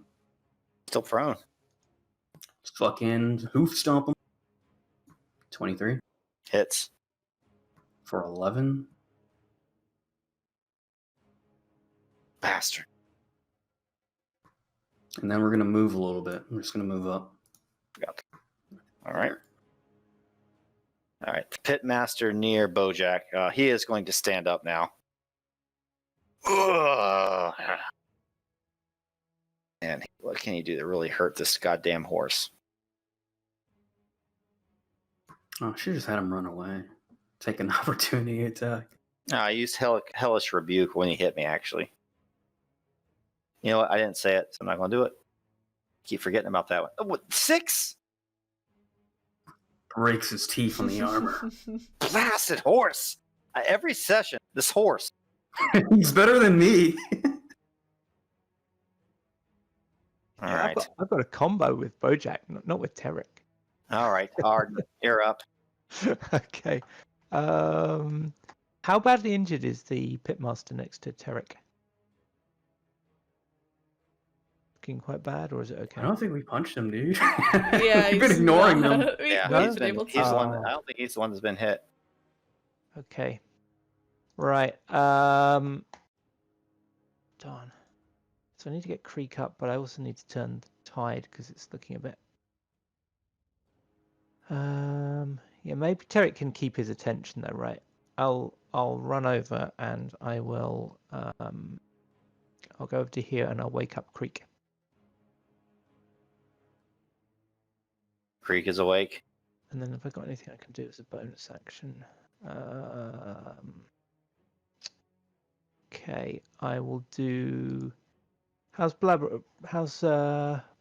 looking health wise? Is he okay? Yeah, he's taken a couple of cuts, but he's all right at the moment. You know, I can do healing word as a bonus action, so I'm just going to do that on him. Terek's looking okay now, right? Great. Okay. Okay, so you get 8 hit points back, Blabberos. That's me done. And Creek should be awake. Yep, Creek, your turn. All right. So Creek's gonna realize he's awake again. Reach out and kind of get the attention of, is this a pitmaster in front of him right here? Mm-hmm. Reaching out and just screams, "Hey, look at me!" And he kind of starts to stand up and kind of trips over himself. Look at me. Okay, Doc. He's up and then falls back down again. And I'm just trying to imagine what I think Tasha's hideous laughter would look like as I try to make this guy laugh. So it is a. Oh, there it is. Wisdom saving throw. DC 13. Oh, why does it say 10? That's Yeah, you got 13. okay. Either way. Well, it's fine. I'm just looking like a fool. Why are you looking at me? You're a fool. All right, the one facing Belair Belos Ooh. is going to. Would it be too late to say during my stumbles? What? Move into flank, basically. That's what he wants to do. Oh, no. Don't get in the front of it, dude. I'm lining up a nice lightning bolt. Oh. Ooh. Yeah, it's definitely too late. I can't say that. Oh, you got that javelin. Yeah. Oh. Yeah, I I've can't been say waiting that. for this like all session. I'm like, how can they get in the row? Can they? It's the only reason I moved Bojack up one. All right, 17. Is it hit? Yep. 9, Undoing all of Arden's work. 7. No, that doesn't hit. That misses. All right, round 7. Roll me a 1d2. Somebody. Who hasn't rolled? No, Oh. Tedrick! The other ship sinks. What type of allies you guys are? We're not attacking No, them. this is poor showing on them. They have no fucking power in their military. They can't handle anything. That's true. We're holding up our end of things.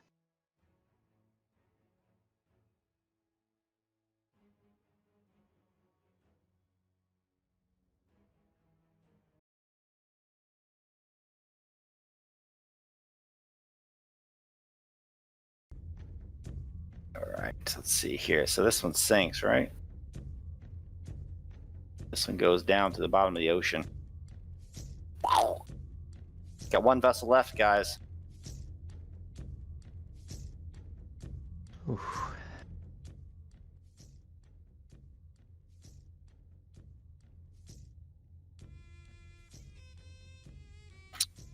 All right, this pitmaster is asleep. The next one is certainly not.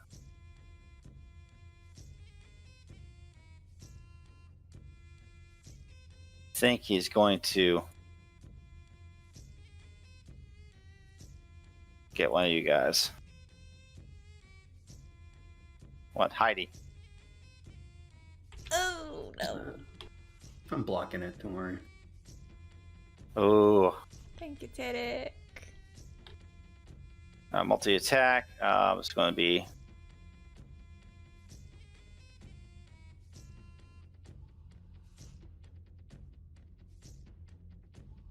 Poison's Disciple. Ooh. That's loud, man. All right. Okay. Bite twice at Heidi. That misses, right? 12. It misses. And a 50. 15? Ah, it got me. I'll block that one. Thank you. My 19. reaction. So then I'm going to use Poison's Disciple as well, which means I get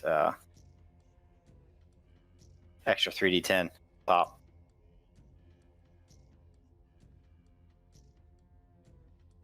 $13.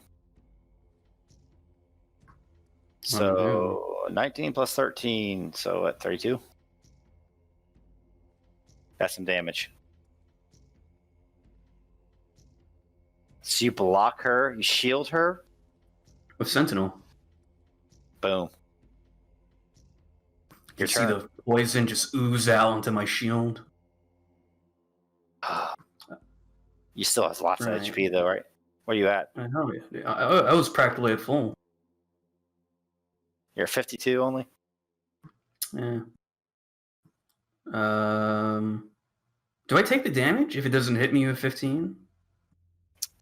Oh, I guess you wouldn't if it doesn't hit you. Yeah. Yeah, it's like you just hit the shield and you see it fucking oozing down. All right. I am going to. So, here's a question. I don't actually know. If I make a javelin throw while I'm engaged in melee range, does that impose disadvantage or minus a hit or something? I think it'd be at least a disadvantage. I mean, you're already poisoned, so. Yeah. If it's just that, then I'll stay in melee range. Yeah. I'm gonna throw my lightning javelin at the guy near Balaberos. Oh! And when I throw this, even I if don't it think it misses. Yeah. The other one's asleep, so I guess it won't hit her. Oh, it hits everything, I think. It hits everything? I don't It's actually like know. a magical lightning bolt, though, right? Yeah. Yeah, I think it would hit everything. It was to be scorched earth, like a lightning bolt just crosses. Good job.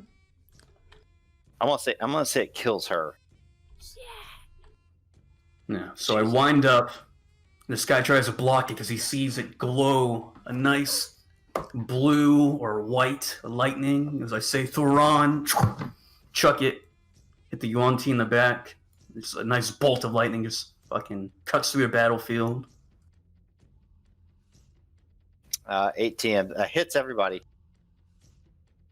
So that's what? Oh, 27? Let's see. Each creature, you got to make a DC 13 Dex saving throw. All right, You let's take do the Dex. damage. This is the one closest to you, Dex. So he takes half. 27. No, it's half of 18, so it's 9. So he takes 9. So he takes 18 altogether, isn't it? Because he Yeah, takes the damage from the It spear. would be just double. It'd be like what? It'd be 14, right? I think only the end one. No. He's only taking lightning. The dude who's taking piercing damage is the one I hit. So the one near Balaberos is taking 9 plus 18, and everyone else is just taking 18 if they fail. Gotcha. So the one closest to you takes 18. He takes 9.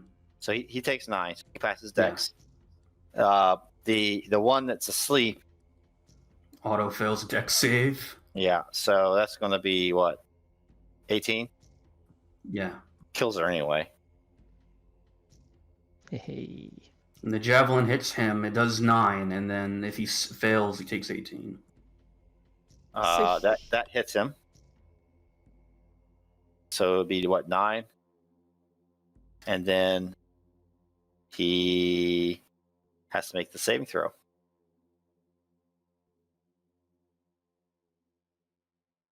Boom. 18.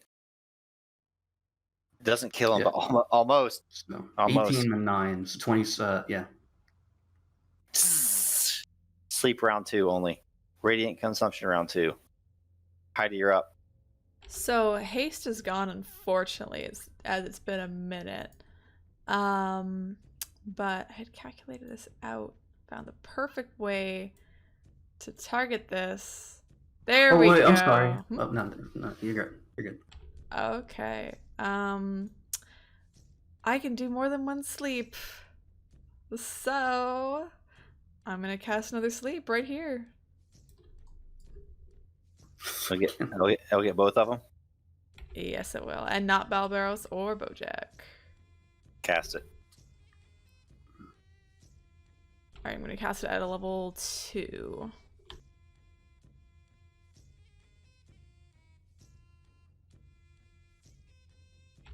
Okay. 14. Nothing. No, Wait, 14 plus 26. 26. Yeah. Oh, yeah. It gets the first one at least. The one in front of Balbs goes down.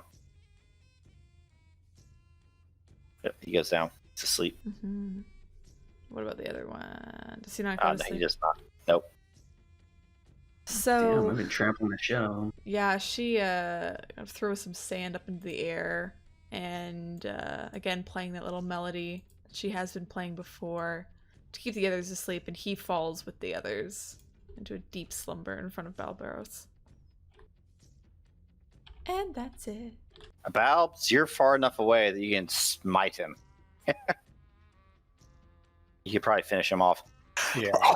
if he's down, I'm just running him through.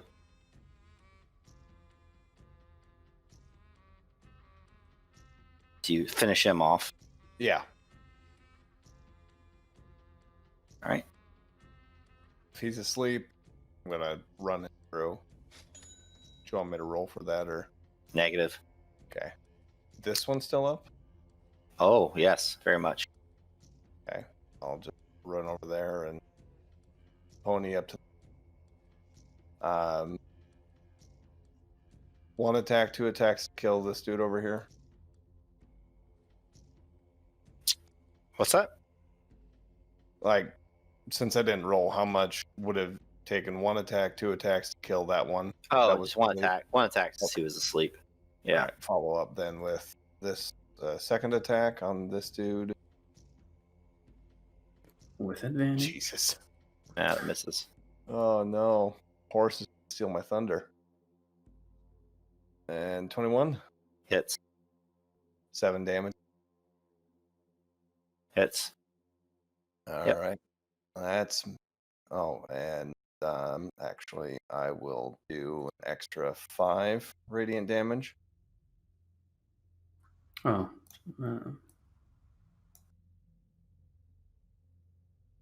How much do you do on 3. your little aura thing? 3. If I can move back 5, then I'll take the opportunity attack just to not kill the MVP. Oh no, he's got health.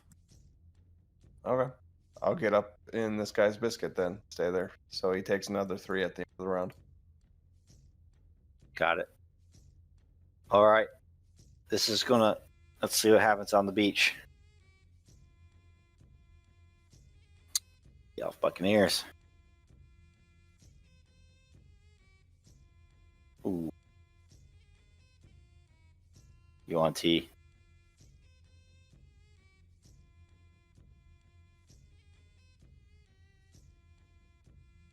Not good. Roll a 1d1. If you roll a 1, they die. Oh! The elves. Somebody can narrate this for me if you want. But they're just standing their ground at this point. We don't know if the captain's fallen or not, but the prince has thrown himself into the melee. I think with the prince now in the melee, there's almost a renewed vigor that they just have to hold on. Many of the troops are bloodied, broken, many lying dead. But now with their prince leading the fray, jumping into the attack with the Yuan-Ti, many of theirs, of course, are bleeding or dead as well. There's this hold the line attitude that they have gained, that no matter what, they have to keep standing their ground, standing on their 2 feet, even in the sand, and stand against these Yuan-Ti, these invaders. Nice. All right. Bojack, you're up. Let's fucking hoof them, actually. Oh, God. Yeah, fuck it.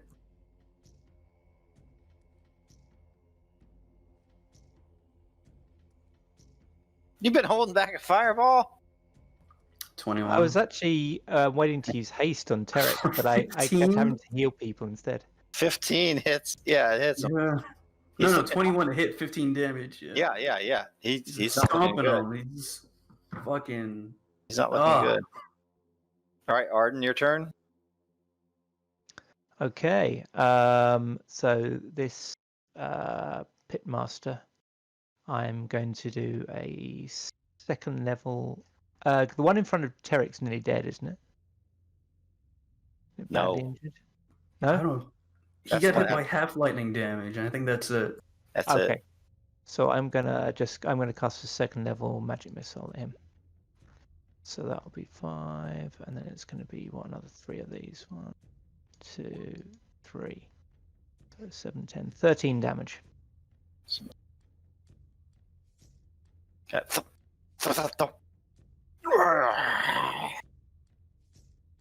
And then just going to back away slightly. There. Pitmaster's turn. Let's see. Yeah. This goddamn horse. There we go. 17 definitely hits. 9. And then I'm also going to use Poison's Disciple on that damn horse. An extra 3d10.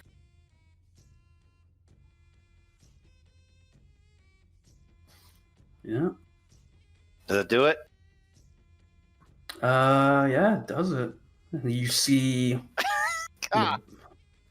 Jim went. fucking the barding in the saddle just come clanking down as a bunch of sparkles fill the air. A nice blue light illuminates and he disappears. That was only one attack. I guess attack again. Bows.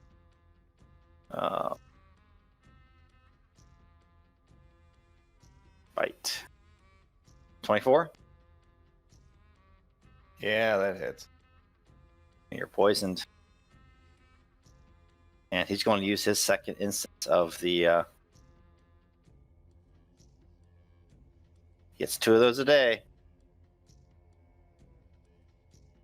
D10.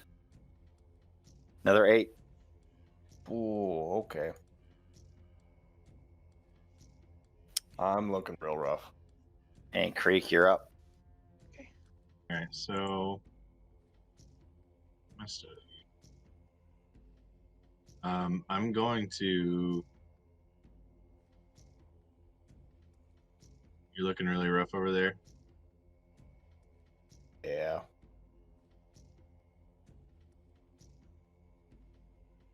I'm barely standing up. Okay. Well, this won't help a whole hell of a lot, but I'm gonna look over at you and say, "Feel better," and make sure I cast this first.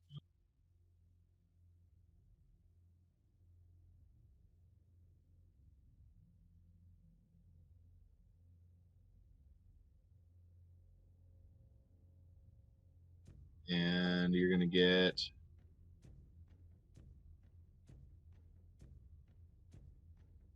6 hit points back.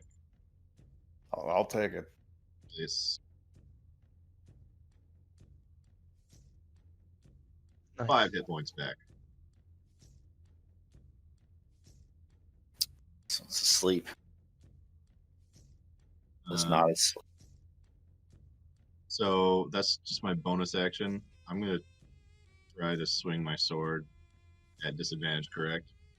Oh, yes. If you move a little bit, we get neutral. Oh yeah. No longer. It's allowed now. Mm-hmm. And swinging my sword. Oh, That's a hit. shit balls. Okay. Hey. And damage is +1. 4 damage. Big hitter. Big hitter. Big hitter. And it's his turn. And I guess he's going to have to turn to you. And he actually uses Hellish Rebuke after you hit him.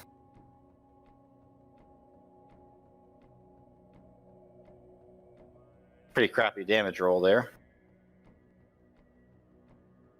Take it.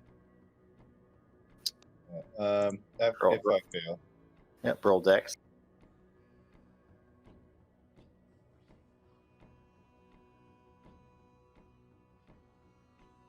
She did not. Perfect. Calf. And he's going to. He has used up.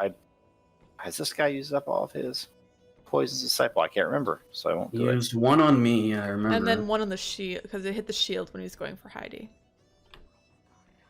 Yep, So he you're used right. them. He's used them up, both of them, right? Yep. Mhm. So, yeah, he's just going to bite you twice, man. Uh-oh. That's a crit. Is that on Creek? Yes. I will use my reaction to take that one. Ugh. It's not that bad. It's not that bad. You let him take it. 17. I'll take it. Don't worry about it. And then we do another one. Lovely. I'm going to be a hero, but I'm not happy about it. Can you take both of them? Nah, I can only use it once per round. All right, so take 12. You're still up, though. Yeah. Barely. Tarek. We are infuriated right now. Bojack just died. We felt that for a mental connection. We just took a bite for this guy that we don't like or know. We're gonna Warhammer. That's only an Advantage. 11. That's 12. But I will use Bardic Oh, no. Inspiration. Was it 1d4 to 1d8? Who gave it to you? It'll Right. hit. Is It matters. AC 12. It matters who if it's either a D6 from Creek or it's a D8 from Heidi. Ooh, D8 now. Either Who way, gave it to me? you only have to beat a 12, so you're good. Oh. Okay. For 8, I'm gonna put a Divine Smite rank 2 on that one. Here we go. Yeah, I know what's going to happen now. Bap him. Bap him. It's I want to get the session over with, strat, you know? The only reason I'm doing, I gotta see what happens on the beach. Oh, hey. Alright, so So another 17. 17 plus 8, yeah. Is he still up? Because I'll do it again. Plus 8. He's barely up. Yes, he has 10 left. Alright, fucker. Fucking Extra kill him. attack, Warhammer. 26 a hit. Oh, fuck Yeah. You're gonna get him. Oh, God. Then I'll put a rank 1 on that, please. Roll 3. If it's a 2. There you yes. go. There Done. you go. Done. What does it look like as he is smitten? He's I'm smart. sick and tired of all these damn snakes. And I'll just fucking a bright light from God as Mara imbues my warhammer with divine energy, is like bash his head in. And I'm gonna use my movement to run over there, just get in the fray. You can only get that close, so. Belabaros, let's end him now. They've only been asleep 4 rounds. Good. All right, Heidi, you're up again. Alright, Heidi, seeing Balabaros fairly wounded and very concerned. Actually, she's gonna stay here. Let me see how far this goes. Oh, 60 feet. Fuck yeah. I'm gonna do a hold person.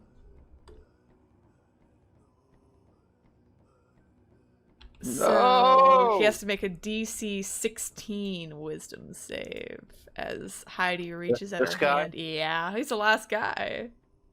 Oh no! There's like 10 invisible guys we haven't been fighting. Shit! No! Fuck 19. you. Motherfucking fucker. Okay. Oh man, you should have finished him off before the beach battle. We'll see. Heidi will run up. I think she'll step. He has 22 left. I'll tell you this. Okay. I might get into flanking then. I think Hang on. I can get Let me into flanking. let me turn on my. I gotta turn on my Oblivion music. Oh, you're stepping over fucking Bojack's Barding now. Heidi jumps onto the barding and tries to distract the pitmaster as much as she can so Balbaros can get better hits. Who doesn't have inspiration? No. I think everyone. I mean, I just Creek. used mine, so. Oh, you have inspiration now. As Heidi, she looks back to you, Tarek. Good job, good job. Let's keep going. That's her turn. Valve's your turn. All right, let's see if I can jackass. Round. Let's see, and I'm poisoned, so normal. 18. 18 hits. 5. Okay. You can do it. I believe in you. He's got 17 left. Oh, 8 misses. But you have bonus- you have advantage. no, he doesn't because he's poisoned. Oh, all right. But bonus action. Unarmed Yes. strike. That hits. Okay. Then doing my radiance, so that's an extra 9. Extra 9. Does that hit Heidi? Sorry, Yes, 4. Yes. it's 9 total, so it's 14 damage. Okay. So he's got plus.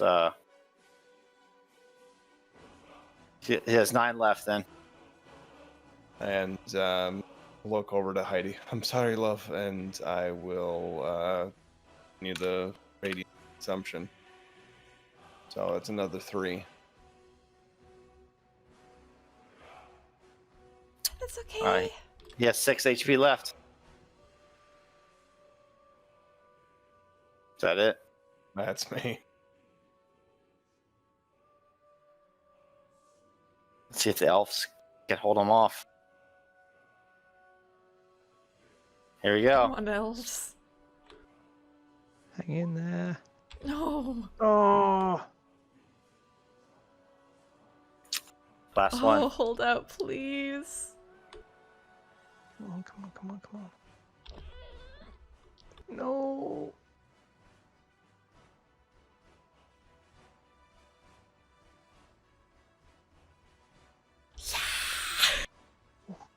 Barely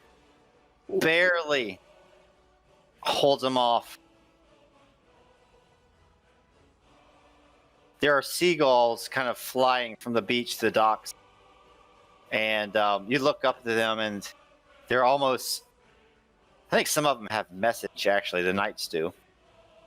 You can see that it's a very close call.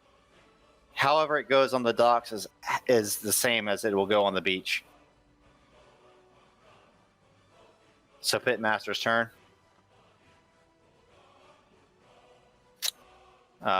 He'll turn to Balbs and bite twice. Miss twice. Oh my god! Thank God. Arden. Okay. I'm going to move 30 feet and get a nice clear shot on him. And then I'm going to use Scorching Ray. So I get 3 rays. So I'm going to cast that now. That's the first one. That's the second one. And that's the third. What's it look like as he is vaporized? So Arden was preparing to go up and heal Balaberos, but seeing the pitmaster was injured, he stops his prayer and instead starts muttering an incantation. And the pitmaster is locked in battle, but looks across at this as this other figure steps up on the other side of the street with flaming hands, and then Arden just throws rays of fire straight into him and immolates him. Creek, you're right next to the last pitmaster as he's sleeping. What happens there? Well, so is sleeping. Oh god. I suggest you stab him in the face. Yeah, I'll do that. I do that with my sword. Yep. So yeah, as you guys do that, there are more boats coming in, but narratively there are also lots of elves, and also a lot of the townspeople have ran this way as well, including Gerolf and Heidi's mom. They've made it there. And the Yuan-Ti on the beach are pushed back. There's a giant abomination that starts to slither onto the shore. But as soon as it sees the pit master is stricken down, as soon as it sees the other forces destroyed, he slithers back to the ocean. And I'll let you guys kind of close out as what happens is... roll me a 1d4, somebody. If you roll a 1, the captain will die. Everyone's been rolling ones. Yes! There you go. So after the battle, the captain prince come over. They're smeared with like this black blood. They're covered in sand. I tell you how many elves they lost. They lost so many. You lost, what, 2 ships? Yeah. But at least for now, the threat is gone. And I'll let somebody close it out. And as the battle finishes and Heidi embraces Balaberos to make sure he's okay, everyone eventually gathering together, from the elven forces to the ones in the town to our group here. Though there were many casualties, there was still things to celebrate. And the fact that they drove back the Yuan-Ti, even against very overwhelming odds, everyone, well, many still came out alive, thanks to all who were here. And at the very end, is the prince still alive, or is he dead? He's alive. They're both alive. Oh, perfect. Say at the very end, as the group kind of embrace each other, shaking hands with the elves, grabbing onto forearms, giving firm nods. Tarek giving a nod to Catherine as well. Heidi would go up to the prince and say, though this was... Mr. Big Prince. Oh, Big Prince. Though this was quite the battle, many were lost. There are going to be so many more to come, both on our side and your side of the sea. We have to now prepare, gather more forces, and hopefully mend those bridges that have been burnt in the towns. I'll be happy to assist in trying to mend those, so we can join the forces of both Southlandia, those around the Whisperwood, so y'all can unite against this great evil in this land. Aye. That sounds good to me. You fought valiantly and bravely. You put yourself in danger that you didn't need to. I will talk to my father on the mainland of Southlandia, across the bridge, across the two towers. Send an ambassador. We will help you there on your western shores, if in the coming days we can count on your aid as well. Aye, you shall receive the help of those of the Whisperwood and those of Hamlet. This I guarantee.